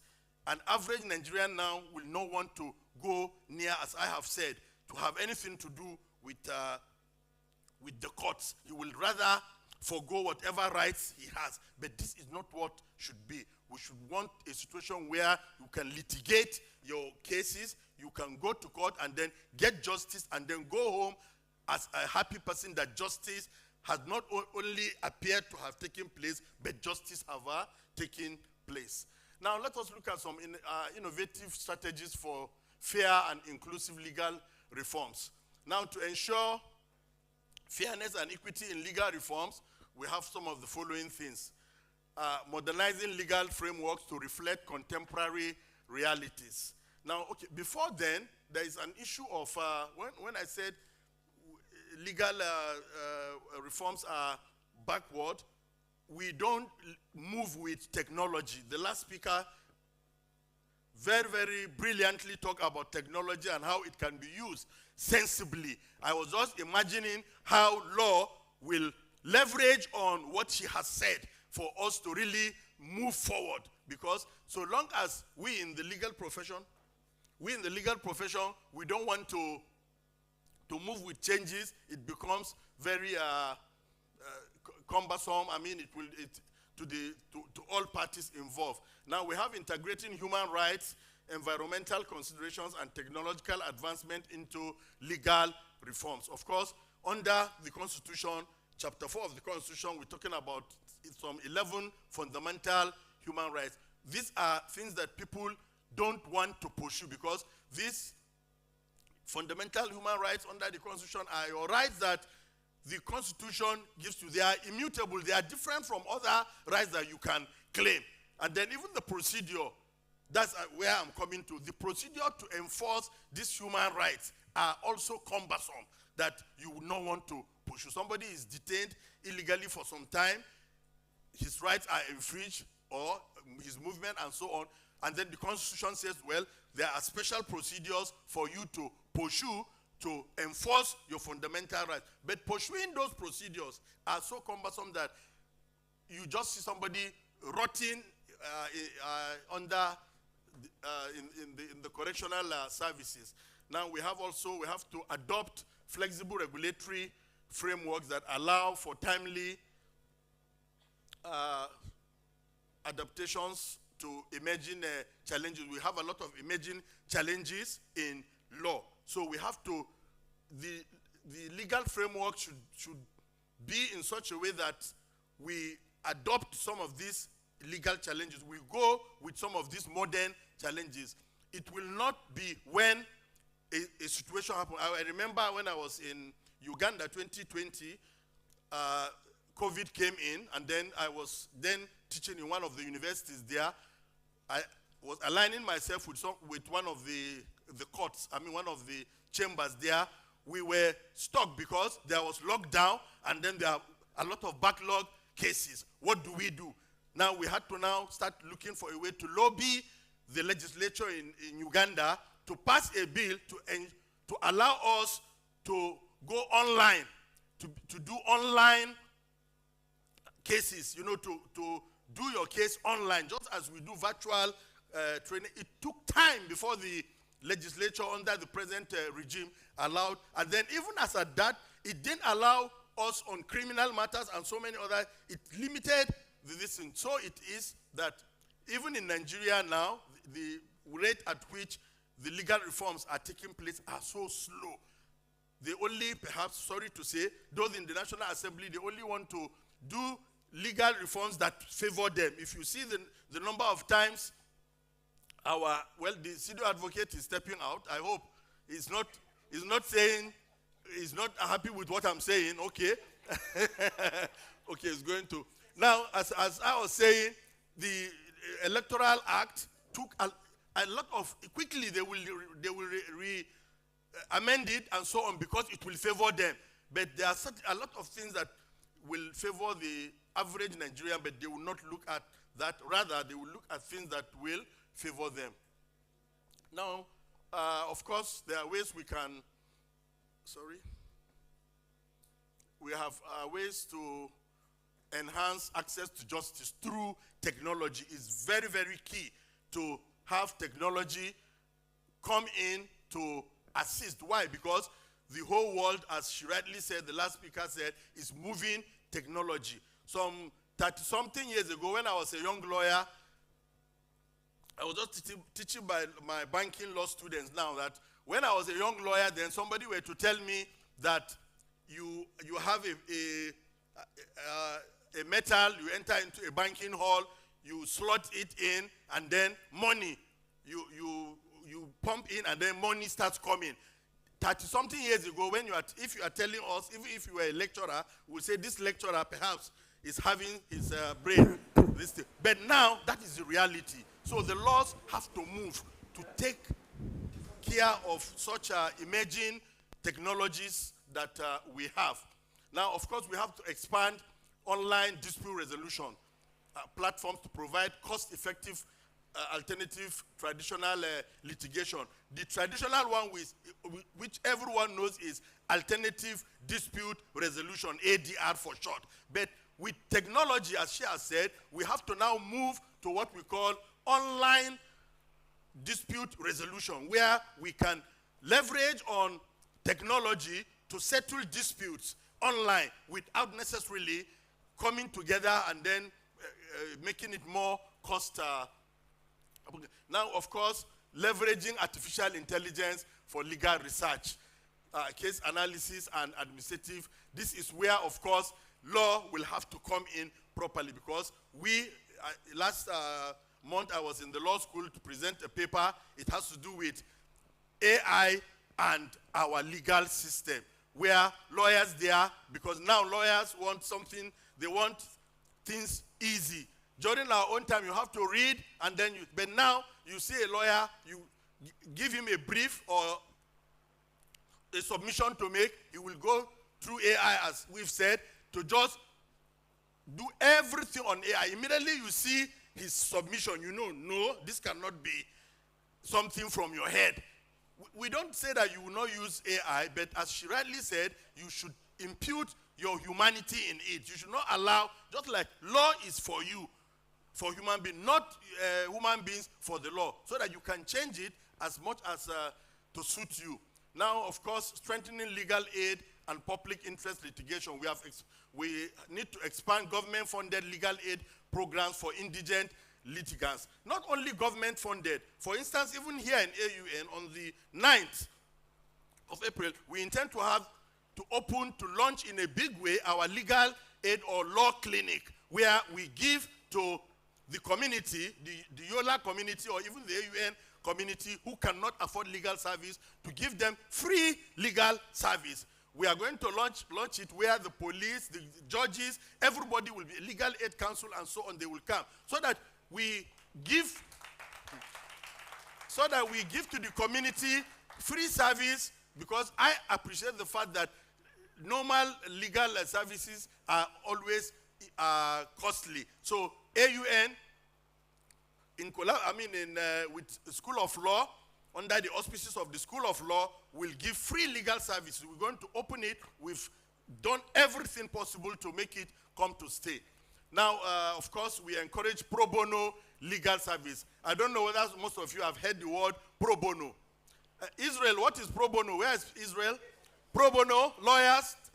Now, with pro bono are what we give. We say it's a free legal service that we give. Sorry again. Can you come and... I'm coming to the end of it, and it is... Pardon? Next. Oh. Okay, so, well, okay. Encouraging pro bono legal services from private law firms and legal professionals. In fact, even the law clinic that we intend to do, we have discussed on Friday. We called some law firms in Yola to sit down to discuss with us as to how we can effectively give legal aid free to Yola community and this thing. So law firms are encouraged, especially private law firms. I remember, as I said before, I abandoned legal service, where I have my law office, and then we give free legal pro bono, let me use the word, pro bono legal services to indigent persons, simplifying legal documentation and procedure to make legal processes more accessible to non-lawyers. Now, it is always difficult and almost impossible for you as an individual to say, okay, you want to handle your case by yourself. It has happened, I have seen it in court, where a litigant will say, well, as far as he's concerned, he doesn't want any lawyer. He wants to try to, we will leave him, and by the time you start going, he will discover the documentation alone. He will not even understand what the when we say affidavit, he will say what he doesn't even know what an affidavit is and all that stuff. So documentation, and up till now, it is a problem that the legal process is full of documentation, so many documents here and there, which of course, with the aid of technology, these things will come to pass. I think, well, promoting diversity, equity, and inclusion in legal institutions, we have implementing policies that ensure representation of women, minorities, and marginalized women. It was after I have written this, I now quickly remembered that women have been having a very good share in the judiciary.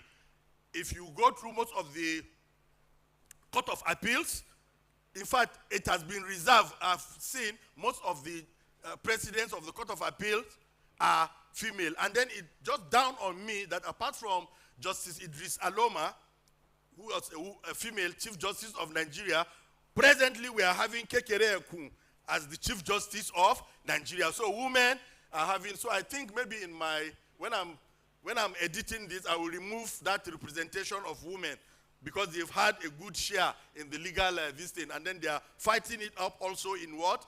In the parliament. Well, providing cultural competence training for judges, lawyers, and law enforcement officials. There's a lot of training that ought to take place. A lot of training. In fact, some of us of the old school, when integrity was key, when we became lawyers some more than 35 or 30 something years ago, when we see what is happening now, we just want to weep because there's so much unethical things going around, and these are perpetrated by lawyers that we feel they should promote. Their ministers in the temple of justice. But I am happy that in AUN, in the School of Law, we train lawyers that are very ethical. Clap for yourselves if you are here. Now, of course, enhancing public participation and transparency in legal reforms, utilizing digital platforms and town hall meetings to involve the public in legal. The public, as I have said, they've become disillusioned with legal practice. They keep away anything court. For instance, you take somebody to court or you have any issue with him, your relationship is broken. And why? Because there's so much disillusionment within the legal this thing. Now, of course, I have said using digital platforms and then encouraging participatory and policy making, and then license, is it? My eyes are transparency in judicial appointments, legal drafting processes, and law enforcement. Okay, sorry. Now, of course, coming to the theme of why we are here, the TEDx, this thing, transforming the future, a call to action. We want to say, well, legal reforms must not only address existing systemic challenges, which I have identified, even though in a rush because of time, but also anticipate future societal needs. Government, legal practitioners, academics, and civil society organizations must collaborate to create legal systems that are capable, that are adaptable, just, and forward-thinking. By embracing innovation and inclusivity, legal reforms can move beyond temporary fixing and establish legal lasting foundations. Finally, where is the conclusion? I think, okay, now I conclude this piece by saying that addressing systemic issues and promoting fairness in legal reforms require a commitment to innovation, adaptability, and inclusivity. The Gen X theme, innovate, that's the theme we have here, innovate, adaptability, innovate, embrace change, transform futures, offers a strategic framework for transforming legal systems to meet the demands of the modern world. Now, by integrating technological advancement, strengthening public engagement, and ensuring equitable access to justice, legal institutions can restore trust and a fairer society for the future. Thank you very much.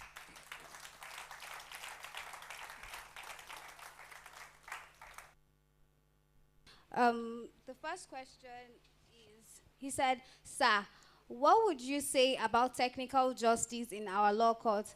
We have had cases where the judgments have been based on technicalities such as rules of court.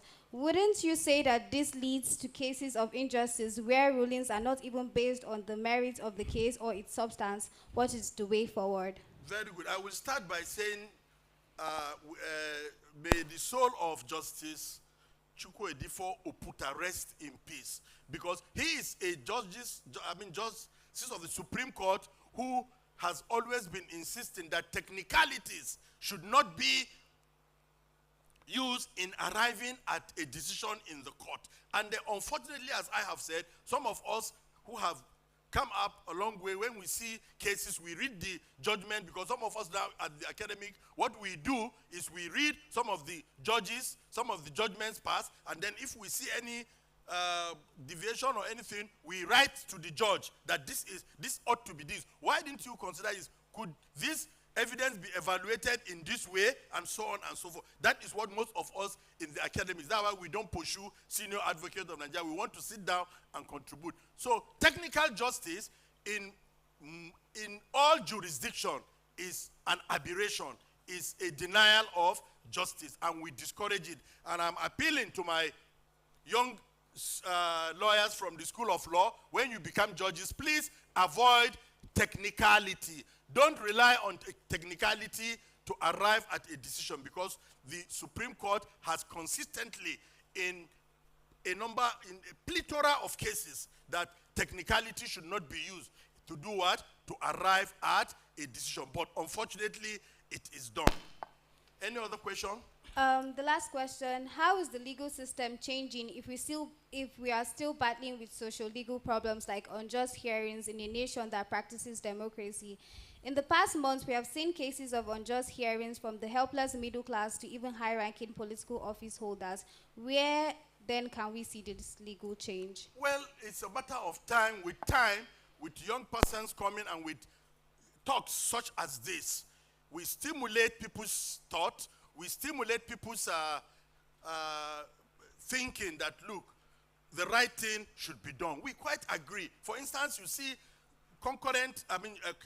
courts of concurrent jurisdiction giving conflicting judgments. And somebody who doesn't want to hear a case in Kano will now decide to have, since he has a connection in Abia State, he takes it to Abia State for decision. These are all some unethical issues that the courts are fighting for, and we are happy that forums like this will stimulate some of these discussions, will stimulate and then get people involved, just as I have said in one of the slides, to get people involved in justice reforms. Once you get involved in justice reforms, you discover that with time, things will change, and things are bound to change.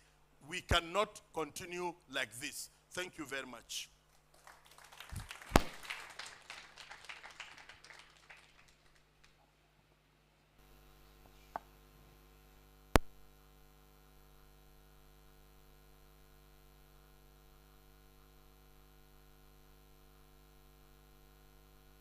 An LLB honors from the University of Maiduguri in 1994, graduated from the Nigerian Law School in 1995, and was called to the Nigerian bar the same year.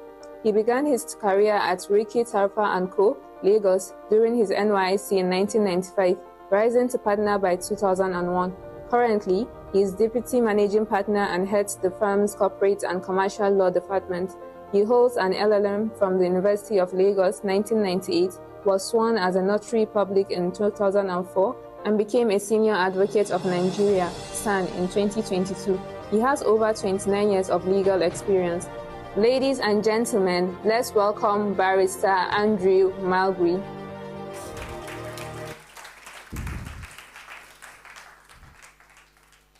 Good afternoon all. Can you hear me all? All right, it's a pleasure being here, and thank you for having me. Prof's paper actually did most of my own work, so I'll just follow up from where he stopped. Let me start by giving this illustration. A young man leaves work in the evening in Lagos, and he's driving home. He's stopped by the police, and they ask to search his car. Now, in the course of the search, they find a laptop, they find some other items, not illegal items in his car. They look at how he's dressed. Instantly, they arrest him. They take him, his possessions, his car to their station. And after a lot of back and forth, they release him. Maybe some things transpired behind the scene. But this is an experience a lot of young people have these days. How many can relate to that here? Now, all these things are things which my own paper are supposed to address. My paper is meant to address the crisis of confidence and how we can restore the trust in legal institutions in Nigeria. Now, these legal institutions are those institutions which are meant to enforce the rule of law, ensure justice, ensure equity in our society. And examples of these institutions are the judiciary, law enforcement, legal aid, the correctional system, and so many others who all play a role in trying to see that justice and equity are the order of the day in our country. Unfortunately, in Nigeria, we have not too good experiences with these our systems. And I agree with Prof in a lot of things which he said before I came on.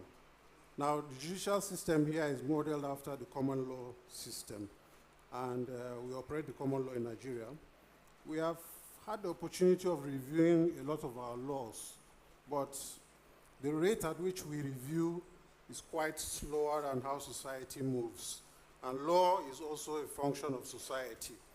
So if we do not improve our laws and update them as fast as how society is growing, we'll continue to have some of these problems. Now, this confidence which we're talking about is the confidence of the common man, going to court, seeking justice, trying to enforce a right, and the confidence also of the system itself in whatever type of decision it will give. Unfortunate, sorry, can I have my slides on? Now, there are a lot of problems in Nigeria. Prof has touched on some. The archaic laws, corruption is a major problem in Nigeria, in the judicial system. Law enforcement, that's the starting point for me, because a lot of criminal cases, for example, start at the point of arrest. Not arrest, actually, even invitation. When you're invited to the police station, it leads to arrest, to detention. So many things take place after that. And the manner in which these things are resolved and the time within which it is resolved are what we are looking at today. These things take time. Sorting out judicial problems take time. Yes.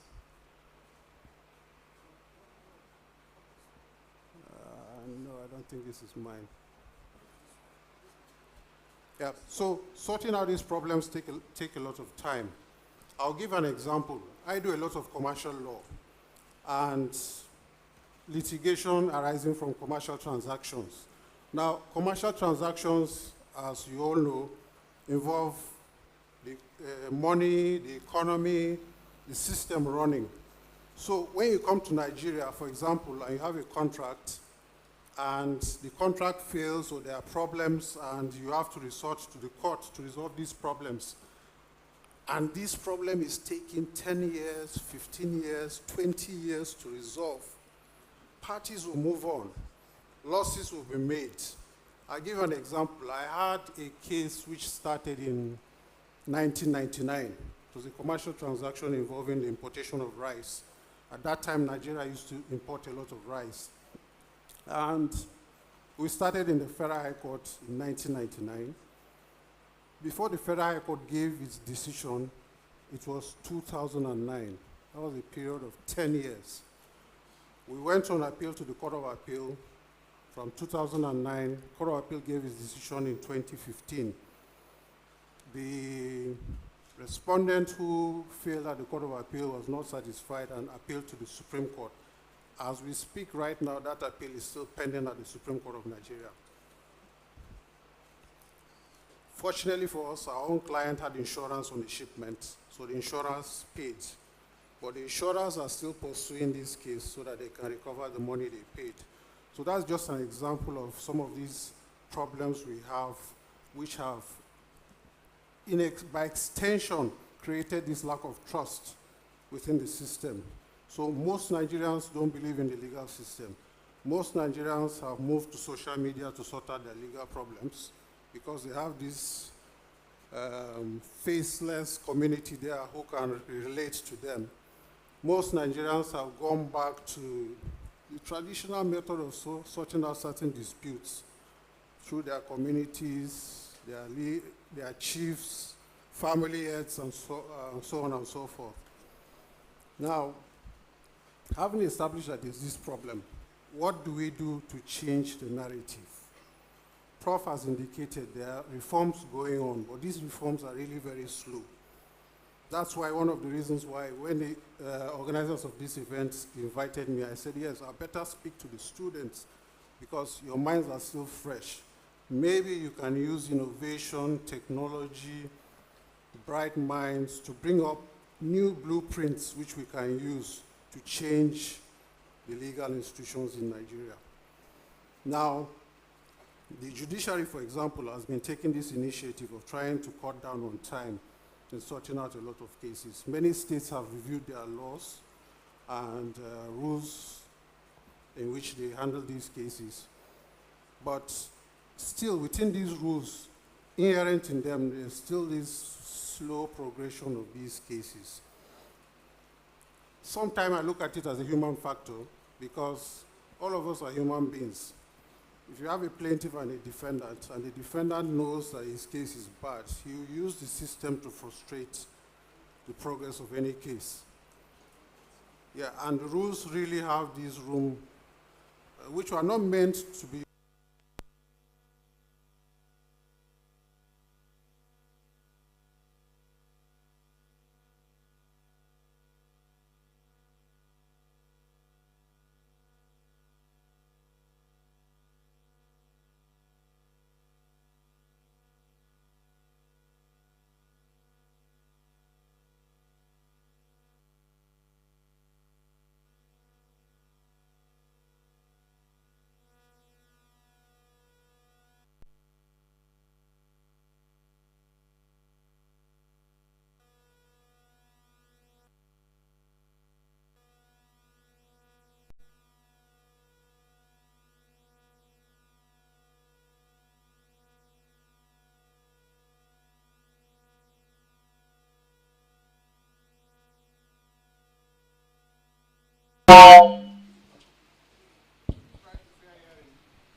check.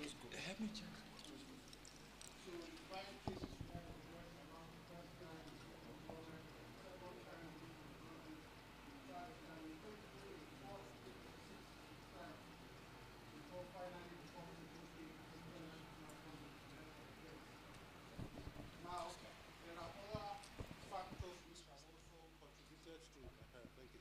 Can you hear me now? Yes, better. There are other factors which have contributed also to this erosion of the confidence of the Nigerian population in the judicial and legal institutions. One of them is our courts make rulings and judgments and orders. Now, let's say out of 100%, hardly will you find where 20 or 30% of these orders are obeyed. Government is the major culprit in this circumstance. A lot of orders are made, people don't obey them. If people don't obey the court orders, nothing happens. Nothing happens, nobody goes to court because why would I go and waste my time in a system where at the end of the day I have this judgment and I can't enforce it. I have so many judgments here as I stand, I can't enforce them. I try to enforce, they say no, there's a technical issue I have to sort out first. I can't go against a government agency until I obtain fiat from another government official who will never give that fiat. So these are some of the problems which we face, has also contributed to this erosion of our confidence in the system. I use the example of kidnapping because that's a very popular thing these days. Now, people do crowdfunding to raise money to pay ransom for their loved ones. The law is if you do that, you're flouting the law. But if your loved one is kidnapped, and the only way you can get that loved one out is by paying a ransom, why will you follow the law? The most important thing to you is your loved one. Knowing fully well that you don't have confidence in the system and you don't have confidence in law enforcement to be able to get your loved one out of that circumstance. So in that instance, people have resorted to breaking the law to save their loved ones. And when we reach that point in society, we know that yes, things are crumbling and we have reached that very low ebb. So I stand today to try and encourage us that this is the time to wake up. Now this change will not only come from those above, the change will start from us. We need to change ourselves. We need to find ways of dealing with our own issues and also ways in giving our own little support for the system. Now, if, for example, the Faculty of Law in AUN can come up with a blueprint that can be used to change the narrative of law enforcement in Nigeria, I know it will go a long way because they will have so many things which we, the older ones, never thought of. That's one example. Now, technology also in the judicial system is very important. In Nigeria, things are virtually manual. Yes, a lot of courts have changed their system and they now use stenographers, they record their judgments using PCs and the rest, but this is still archaic. If you go to the developed world, cases are done on systems where everything runs automatic.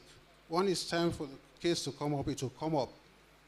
Here I go to court, the court doesn't sit on a particular day, I don't get a date. My diary is blank. I don't know when next the case is coming up. I have to wait. I have to keep going back to court, for example. I'm just giving an example.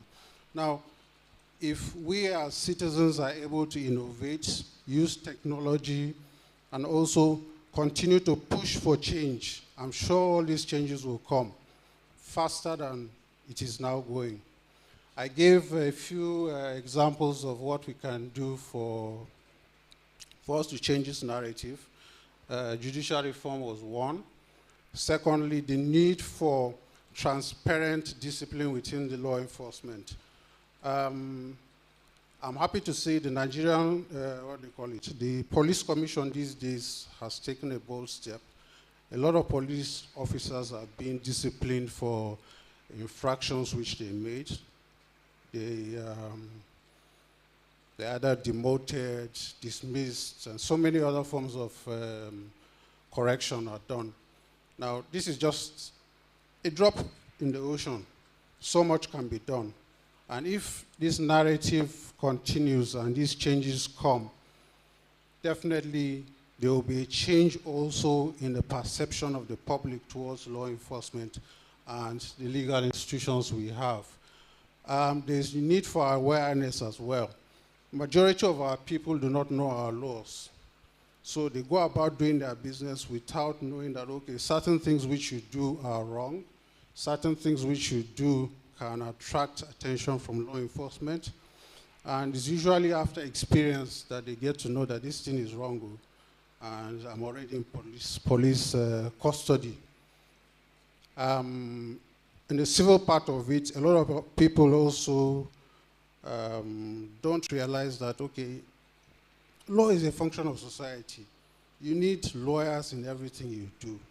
If you're a trader in the market or a big contractor or you run your tech biz or whatever you do, when you're going into agreements, call in lawyers to look into your agreements. They save you a lot, really, because there are so many things which you'll end up doing which you won't do if a lawyer reviews it.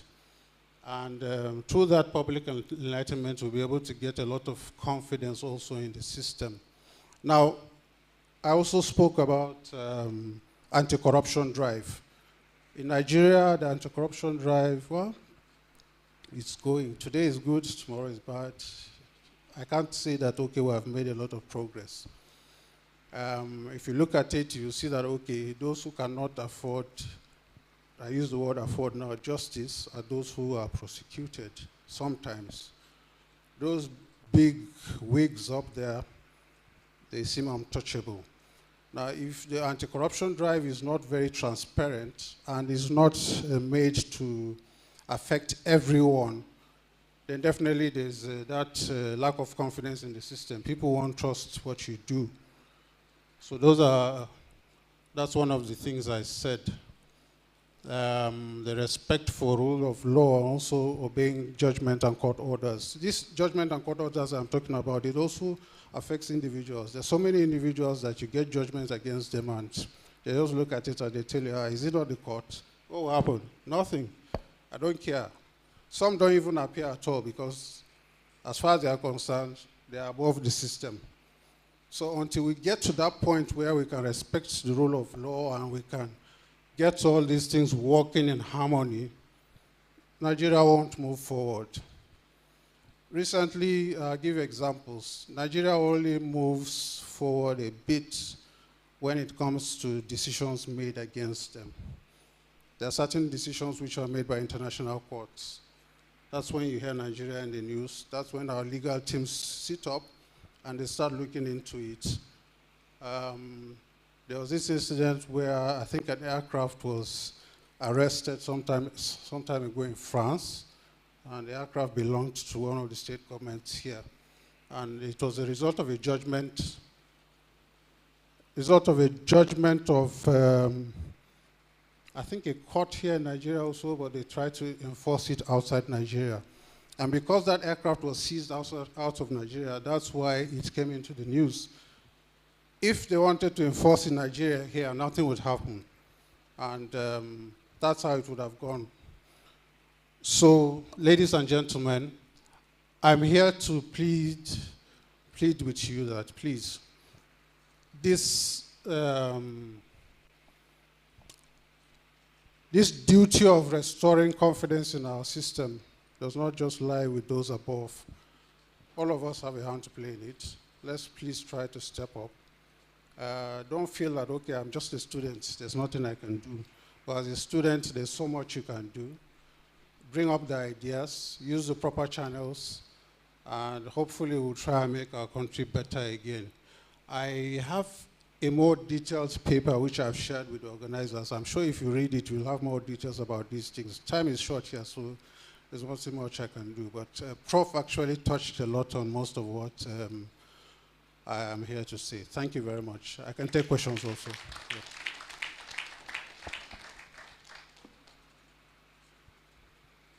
I think I have questions.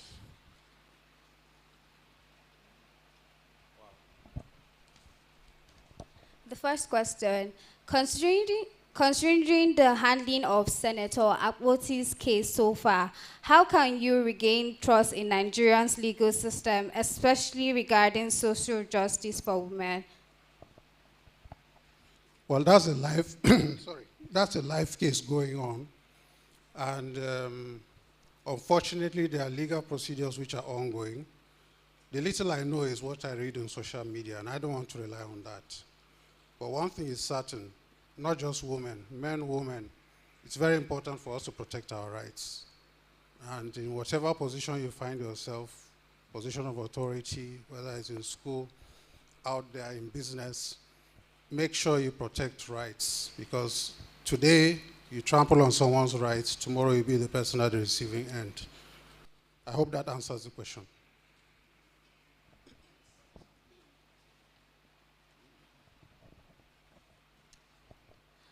How do we incorporate activism into reforming defamative or disadvantaged laws, especially minorities or marginalized groups? Well, if I understand it, sorry.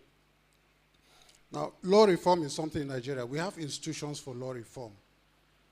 One thing we have in Nigeria is that we have all these institutions, not that we don't have them.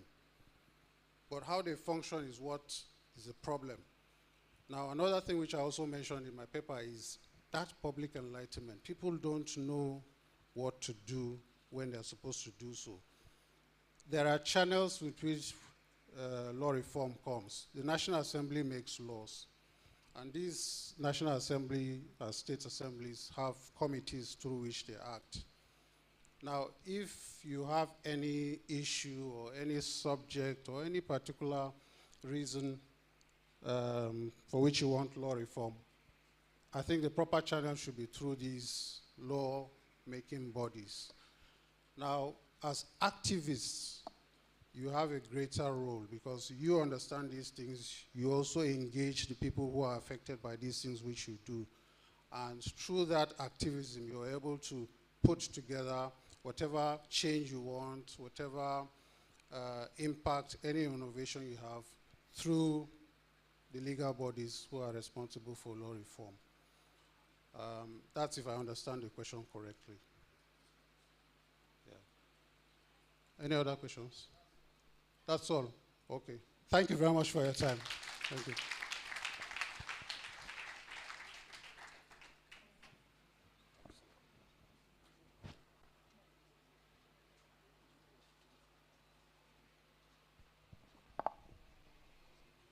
For the next presentation, let's welcome the AUN dance troupe.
Automatics that sound like helicopter landing on your head right about now. Bang, bang, sound it. I've been looking, I've been searching. Man hustle, man I working, but I be ordinary person.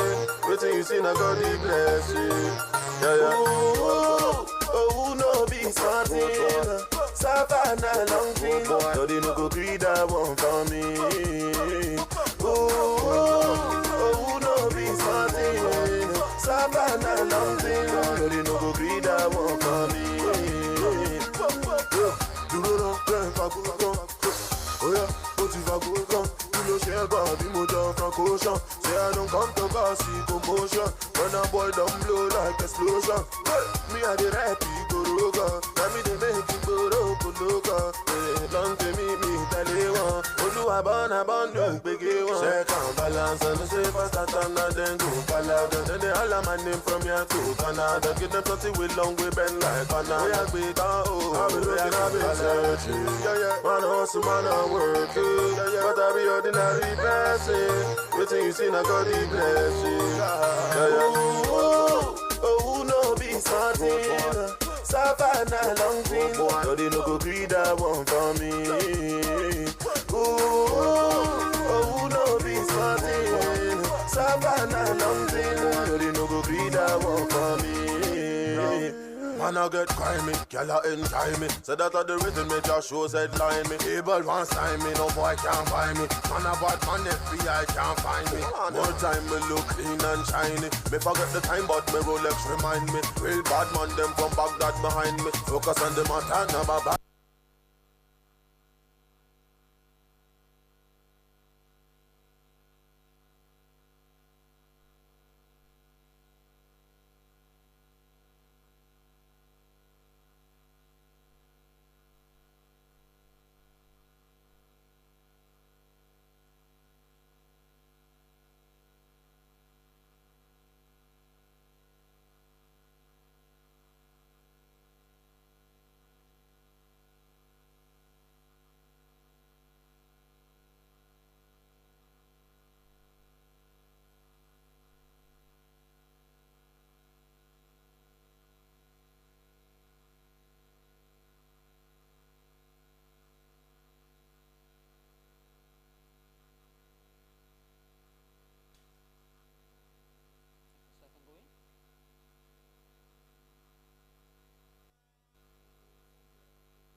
She is a seasoned executive and leadership coach with expertise in people management, authentic leadership, and organizational success.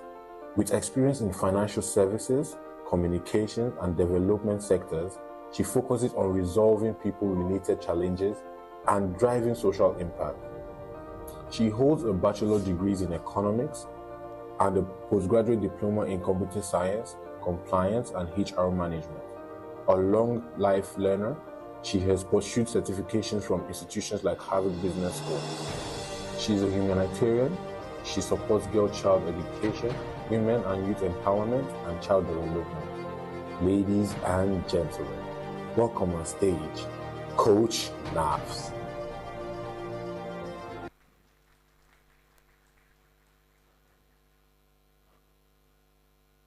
Good afternoon, AUN. This is very low. Good afternoon. Is it the fast? Okay. Mental health. Before I start, I just want to ask, by show of hands, who here has struggled with anxiety? I'm putting mine up. Who has struggled with fear of failure? Who has thought to themselves, going through that period, I don't have anybody to talk to? A lot of hands up. Please put your hands up. So that's what we're here to talk about. Mental health, is it real? Does it really exist? Just by what we've just done now, with the little experiment we've done now, you see that it's a reality. It happens, everybody has. Can you hear me? Okay, I do have a carrying voice, so everybody has or is having or will in the future have an issue with mental health. It doesn't mean it's got to do with being crazy. It's got nothing to do with that. It's simply just that life happens. And when life happens, what we want will be different from what life is trying to push us towards. And we need to find a way to get that balance so that we get back on track. So it's not a catchphrase, mental health. It's the reality of life. Now, when it happens, it tends to hold us back. We tend to feel we can't do anything, we can't achieve, and because of that, we sometimes give up. However, I feel that we need to understand that mental health, it can actually be a tool for us to succeed, a tool for us to grow. Let me give us a little story.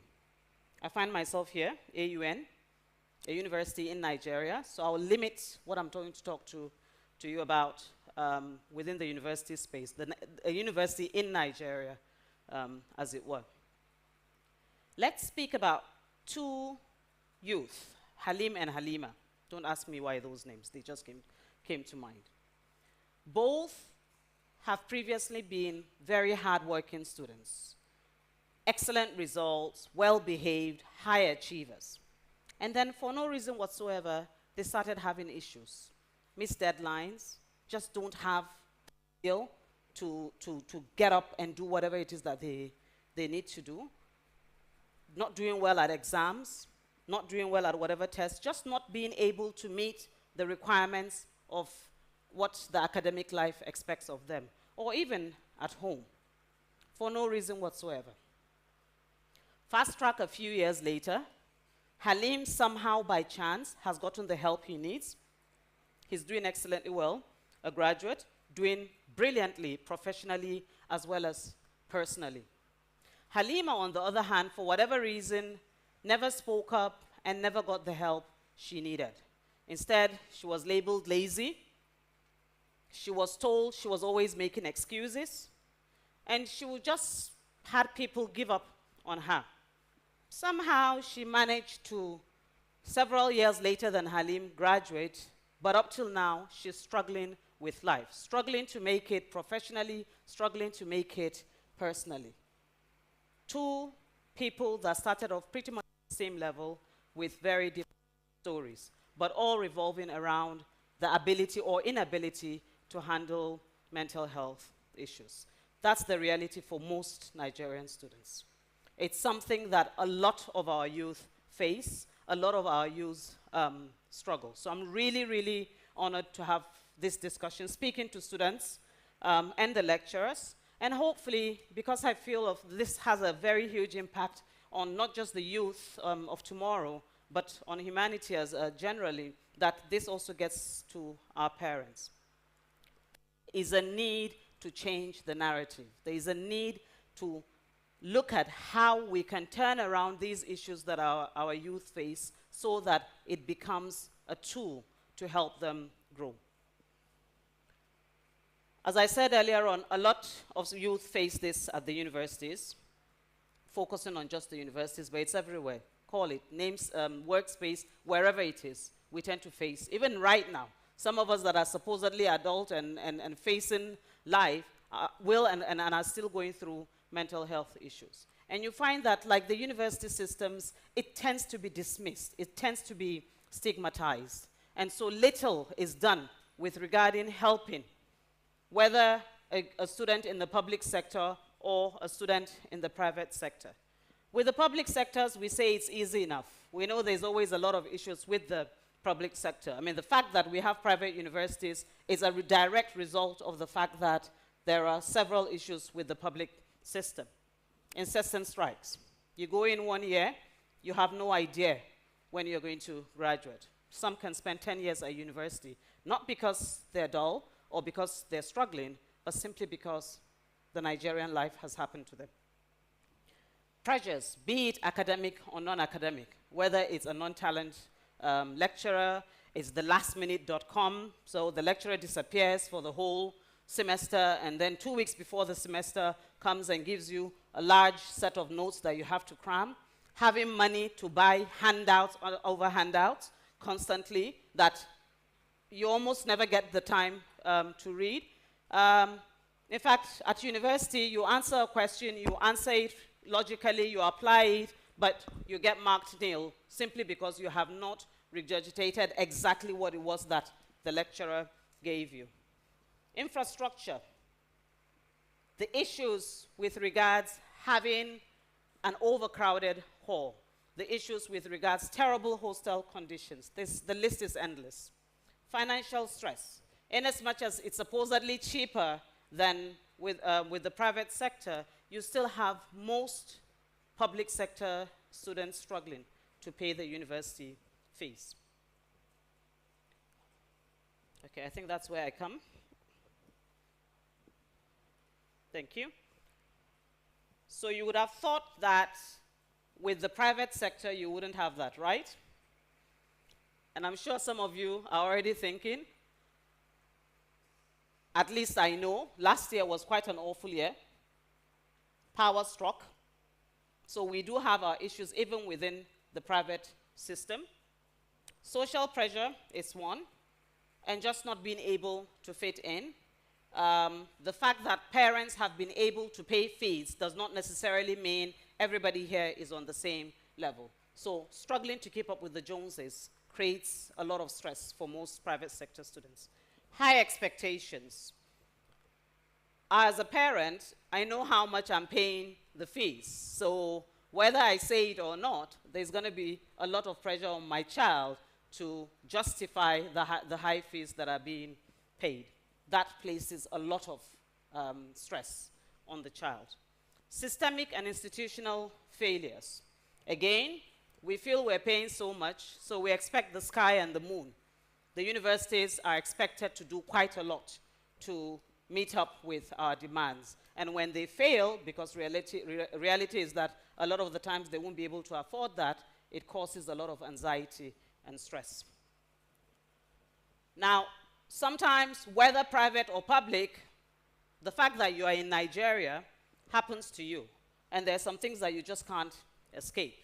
Unemployment, so the fear of that, not knowing after all this whether or not you're going to get a job. Power, poor and erratic power. I believe we had our own share of experiences here at AUN on that recently. Insecurity, constant policies, government changes in policies, sometimes contradicting whatever it was that we had and established our system around earlier. burnout, the absence of supportive systems. Few people talk about mental health. Okay, and the moment anybody starts talking about having a mental health issue, everybody moves away from them because of the misconception that we're simply just referring to the person going nuts. So all that contributes to quite a lot of anxiety and pressure. But then, how do we handle that? And I would like to speak to the students directly. Just move to the next slide. Bear with me. I know some might not really take this very, very quickly, but think about it. Okay, just keep an open mind. When we speak about anxiety, is it really anxiety, or is it really the fear of failure? If it's the fear of failure, that's life. Everybody has that. Okay? If you speak about being picked upon, you know that lecturer that always says to you, you haven't done well, you can do better than this, da da da da, and you feel that person is picking on you. Is that really the case? Or is it simply that this lecturer has seen the potential in you and knows that if you would just exert yourself just that little bit more, you would actually do excellently? Or what we call burnout. There's so much going on and that's it, I've had enough. I give up. Is that really the case? Or is it just about poor management of time? Such that if you had planned your time a bit better, you might actually have achieved whatever it was that you were planning to achieve. All that comes down to the word grit. In as much as there are challenges with mental health, there are issues with mental health, I believe if we keep to grit, good old-fashioned grit, we will actually be able to see through quite a lot of the issues. So I'm going to speak quickly about how we can go about, what sort of practical mechanisms we can adopt to help with mental health issues. The first is prioritize. I can't say that enough. Prioritize, prioritize, prioritize. There's a lot going on, especially with the university system. So you need to be able to pick out what really matters. School first, fun, absolutely. There will be others that you need to do because it's not all about academics, but prioritize and know what it is that you should do first and keep to that. Not everything is important. Structure your day. When I was at school, my macroeconomics lecturer spoke to me about using my day as a 9 to 5, the way anybody would go to work. So if I didn't have classes, go into the library and actually utilize that time.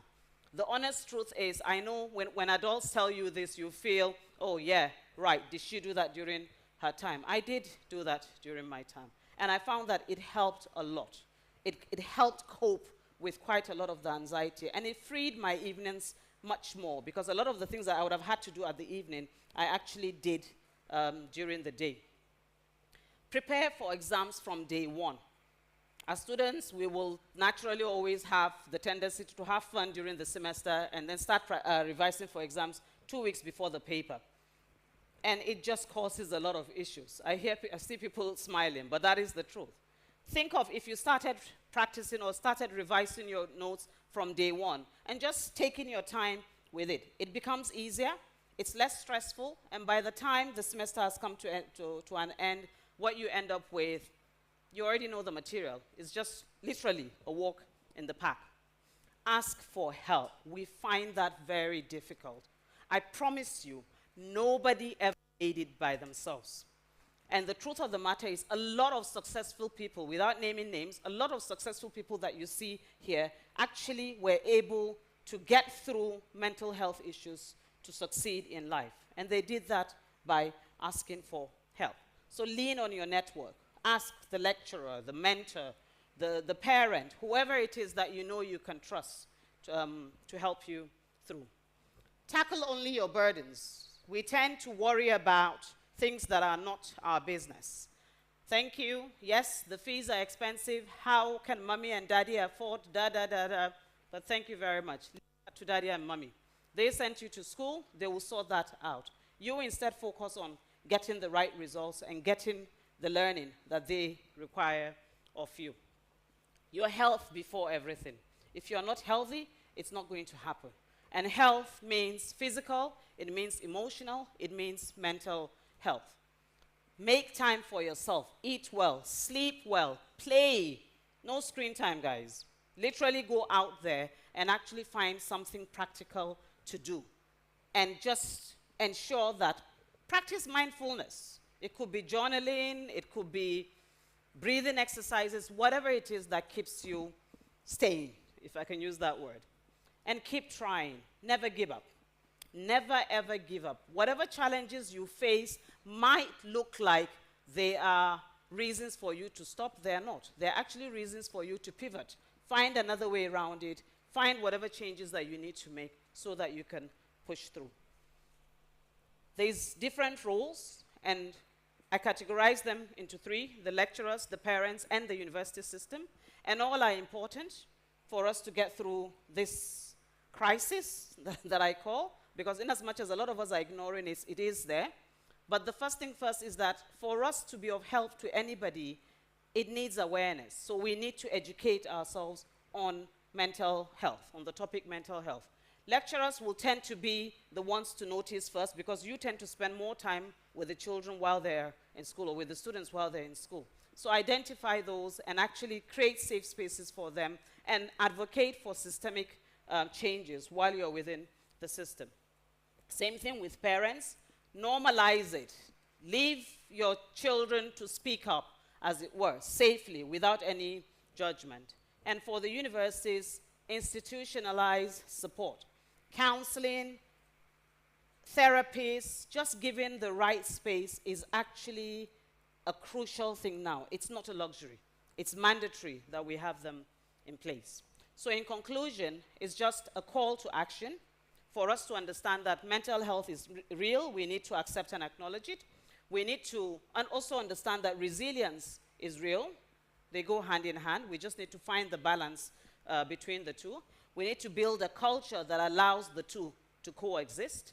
We need to allow our spaces to be such that no youth feels that they have to go through struggle by themselves, and create a culture that supports, create a culture that enables resilience rather than enabling helplessness. I mean, I can't imagine the number of parents I've heard that say things like, I suffered throughout my life and my child is not going to go through this. Forgetting that the experiences we had, the difficulties we had, whatever it was that went through, made us what we are. So why then would we deny our children their own self-growth?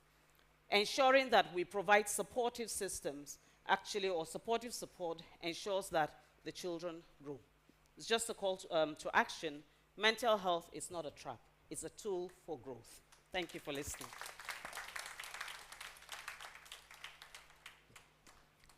Are there any questions? Or? Thank you. Here.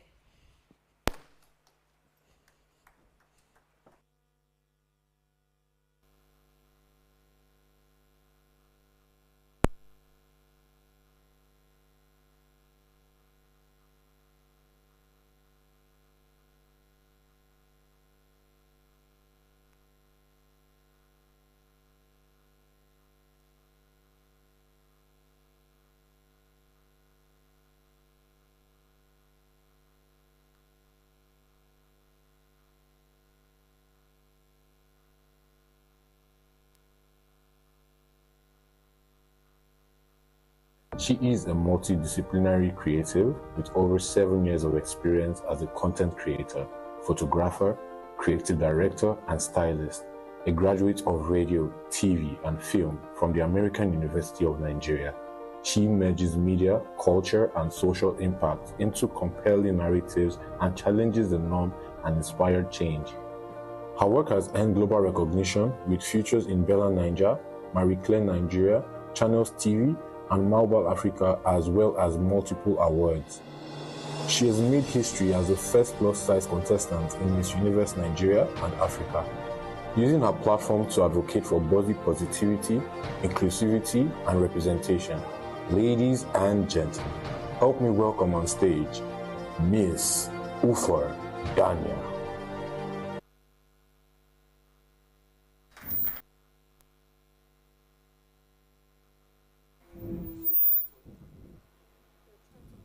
Hello, okay.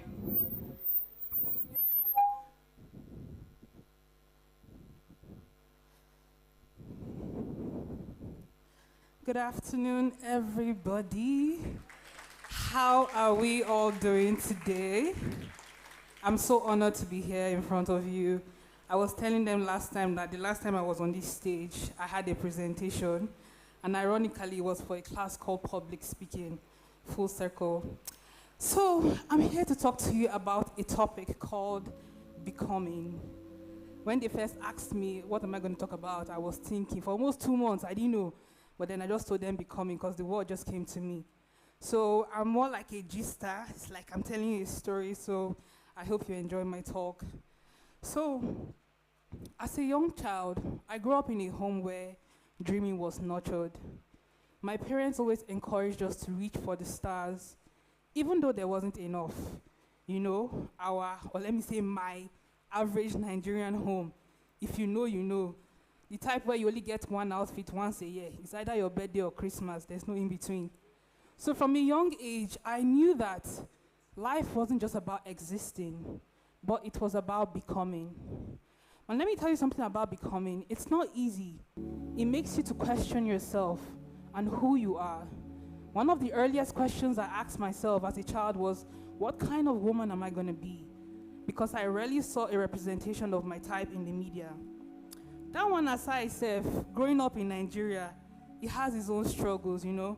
As kids, we watched stuff like Hannah Montana, and not to downplay their struggles, but we saw that their biggest issues was what to wear to class or running late for band practice. Meanwhile, my mom wakes me by 5 a.m. to get to work by 8. Or you come back home, there's no light because NEPA has gone on strike and you're using candle. The struggles aside, there was this unspoken rule about who was allowed to succeed. Those who came from the right families, had the right last names, studied abroad, you have the rite of passage. While the rest of us were meant to believe that success was reserved for a select few, while we were meant to manage, hope, dream, and long. At a point in life, you have to ask yourself, am I going to let people write my own story, or will I write my own? And that's when I realized that struggle is not the enemy. It is a teacher, an unfortunate teacher, but a teacher nonetheless. Yes, struggle is painful, it's unfair, it's draining, but struggle reveals. It shows you what you care about, what you're willing to fight for, and what you don't want your life to look like. See, I get it, this generation, we're here for the soft life, not the hard time, man. Nobody came for struggle Olympics. I want to be a baby girl, you know, and I'm sure you do too. But the thing is, purpose doesn't come handed to you in a gift of convenience. Comfort doesn't grow you as a person. If you check anybody in this life that has made something of their life, they had to overcome one thing or another. Victor Osimhen, was literally picked from the streets of Lagos. Steve Jobs, in his small room, and I'm sure his friends then were like, my friend, you can't get a job as an accountant. What are you doing here? Pressing 0 and 1. Nobody understands you. But my point here is that anybody who has made themselves something has passed through one struggle or another. Let's talk about strength for a bit.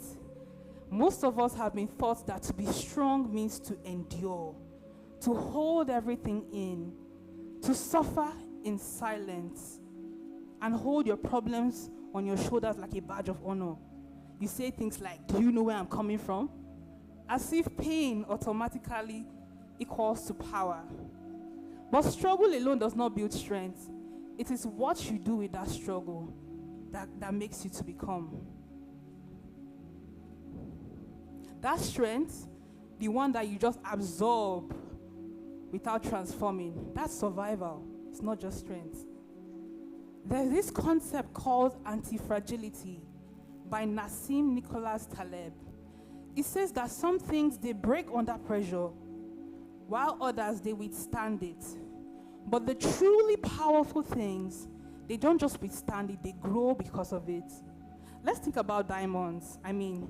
Diamonds at its original state is just carbon. It's rough, ordinary, unremarkable. But when it undergoes intense heat and pressure, something beautiful happens. It transforms into one of the most precious, unbreakable, and most sought after material in the world. Without pressure, there is no diamond. I mean, isn't that how life is in a way? Sometimes hardships and struggles, they are refining. They are pushing you towards something. And when I say struggles, I don't just mean financial. My struggle can differ from yours. Your struggle could be emotional, it could be mental, it could be creative, it could be business, it could be academics.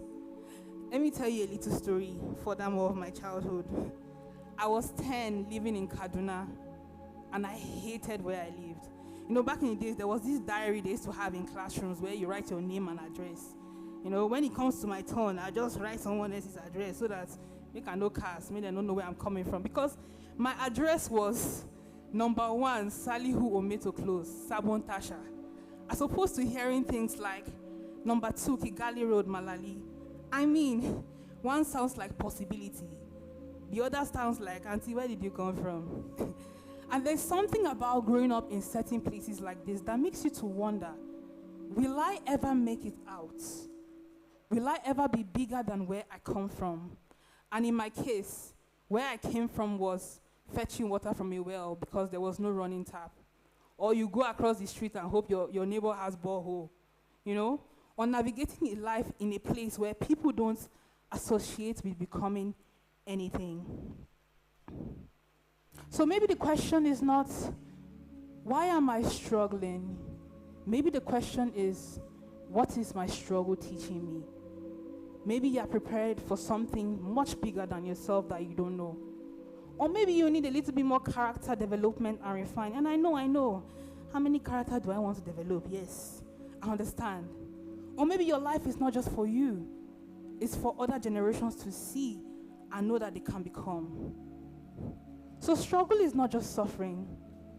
It's shaping. It's pushing you towards something. So, to become, you need to have the audacity to believe in yourself.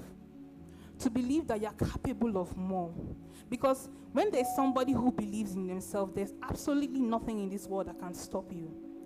There's something that philosophers say. They say, the mind is the most powerful tool given to man. Not guns, not AI, not machine, because it was your mind that created it. Once you have the power to dominate your mind and be the controller of your mind.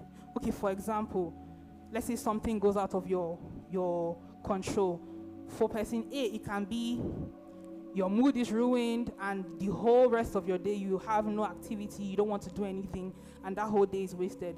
And then there's someone else who is like, okay, this happened beyond my control, so how can I navigate it? How can I still push further? If you check in life, that person who persevered despite the struggles makes it way farther than the person who just gave up at the slightest sight of struggle. So, to become, you should believe in yourself. And I'm sure you're probably there thinking and wondering to yourself, can I do it? Can I make it? Can I be bigger than my background? Can I chase that crazy dream that seems so unreachable? But let me tell you something. That dream was put into your mind because you are capable of it. You would have that idea if it was not somewhere in your future. So I want us to believe that we are enough, we are strong, and we are capable. The world is not looking for more people to fit in. They need people to break out and become. Because, I mean, if Otedola was just fitting in and crossed his leg, I mean, will he be here today? Same with Dangote. He started by selling sweets. If he had stopped there and said, this is my background, I can't move further than this, will we be having Dangote cement everywhere? So, I stand here today in front of you, not just as a speaker, but as proof that the very things in your life that were made to break you could be the very things in your life that were made to push you and lift you. So I have just one question to ask you. Who are you becoming? Thank you very much.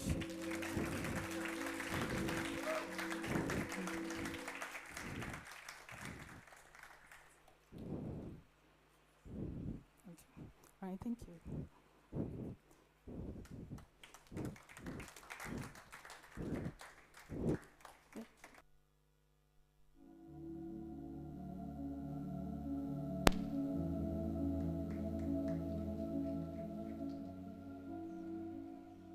Thank you, AUN. I'd like to say that we have indeed come to the end of the very first TED conference at the American University of Nigeria, and planning TED has been an exciting experience. It has changed our lives. It has reformed our thinking. We have indeed grown, and we're grateful to the American University of Nigeria for the support that we have received so far, for helping us push this event to become a reality. It started as a mini discussion in the previous administration of the Honor Society as something that was just a flimsy idea that was thrown into the room, and today it's a reality, and I'm glad that myself and my team have been able to pull this off. We thank the president in absentia. He's currently in Rwanda and he sent his greetings. We thank the provost, we thank the registrar in absentia, the dean of student affairs, the VP finance, all the deans, all the academic staff and non-academic staff that have put together their time and efforts to ensure TEDx AUN is a huge success. We thank you for that, and we do not take it for granted. I would like to say a very big thank you to all our speakers, from Coach Nas to Dr. Magaji, to Barrister Andrew, to Ufadania, to Mr. Kells, to Mrs. Inena and Mrs. Ungwaveze. It was an amazing thing bringing you guys here and having you here. I'm sure that we all learned something, and we've had a cause to have insightful conversations, thought-provoking conversations as well. The idea behind Gen Next is for us as the next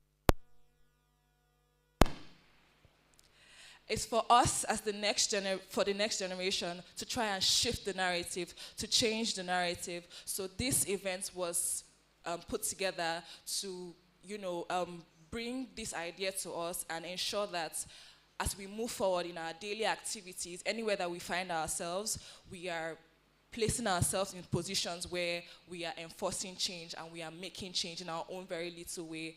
I'd also like to say a very big thank you to all our volunteers. It was not easy in putting this together. People had to sacrifice their time, their energy and everything. Please can we, give a round of applause? And also to our attendees, thank you guys so much for believing in our dream, in our passion. Thank you for taking out of your time to attend this event. And we really hope that you have taken something. We really hope that you have gotten some nuggets of wisdom from our amazing speakers. And till we meet for the next TEDx. Thank you.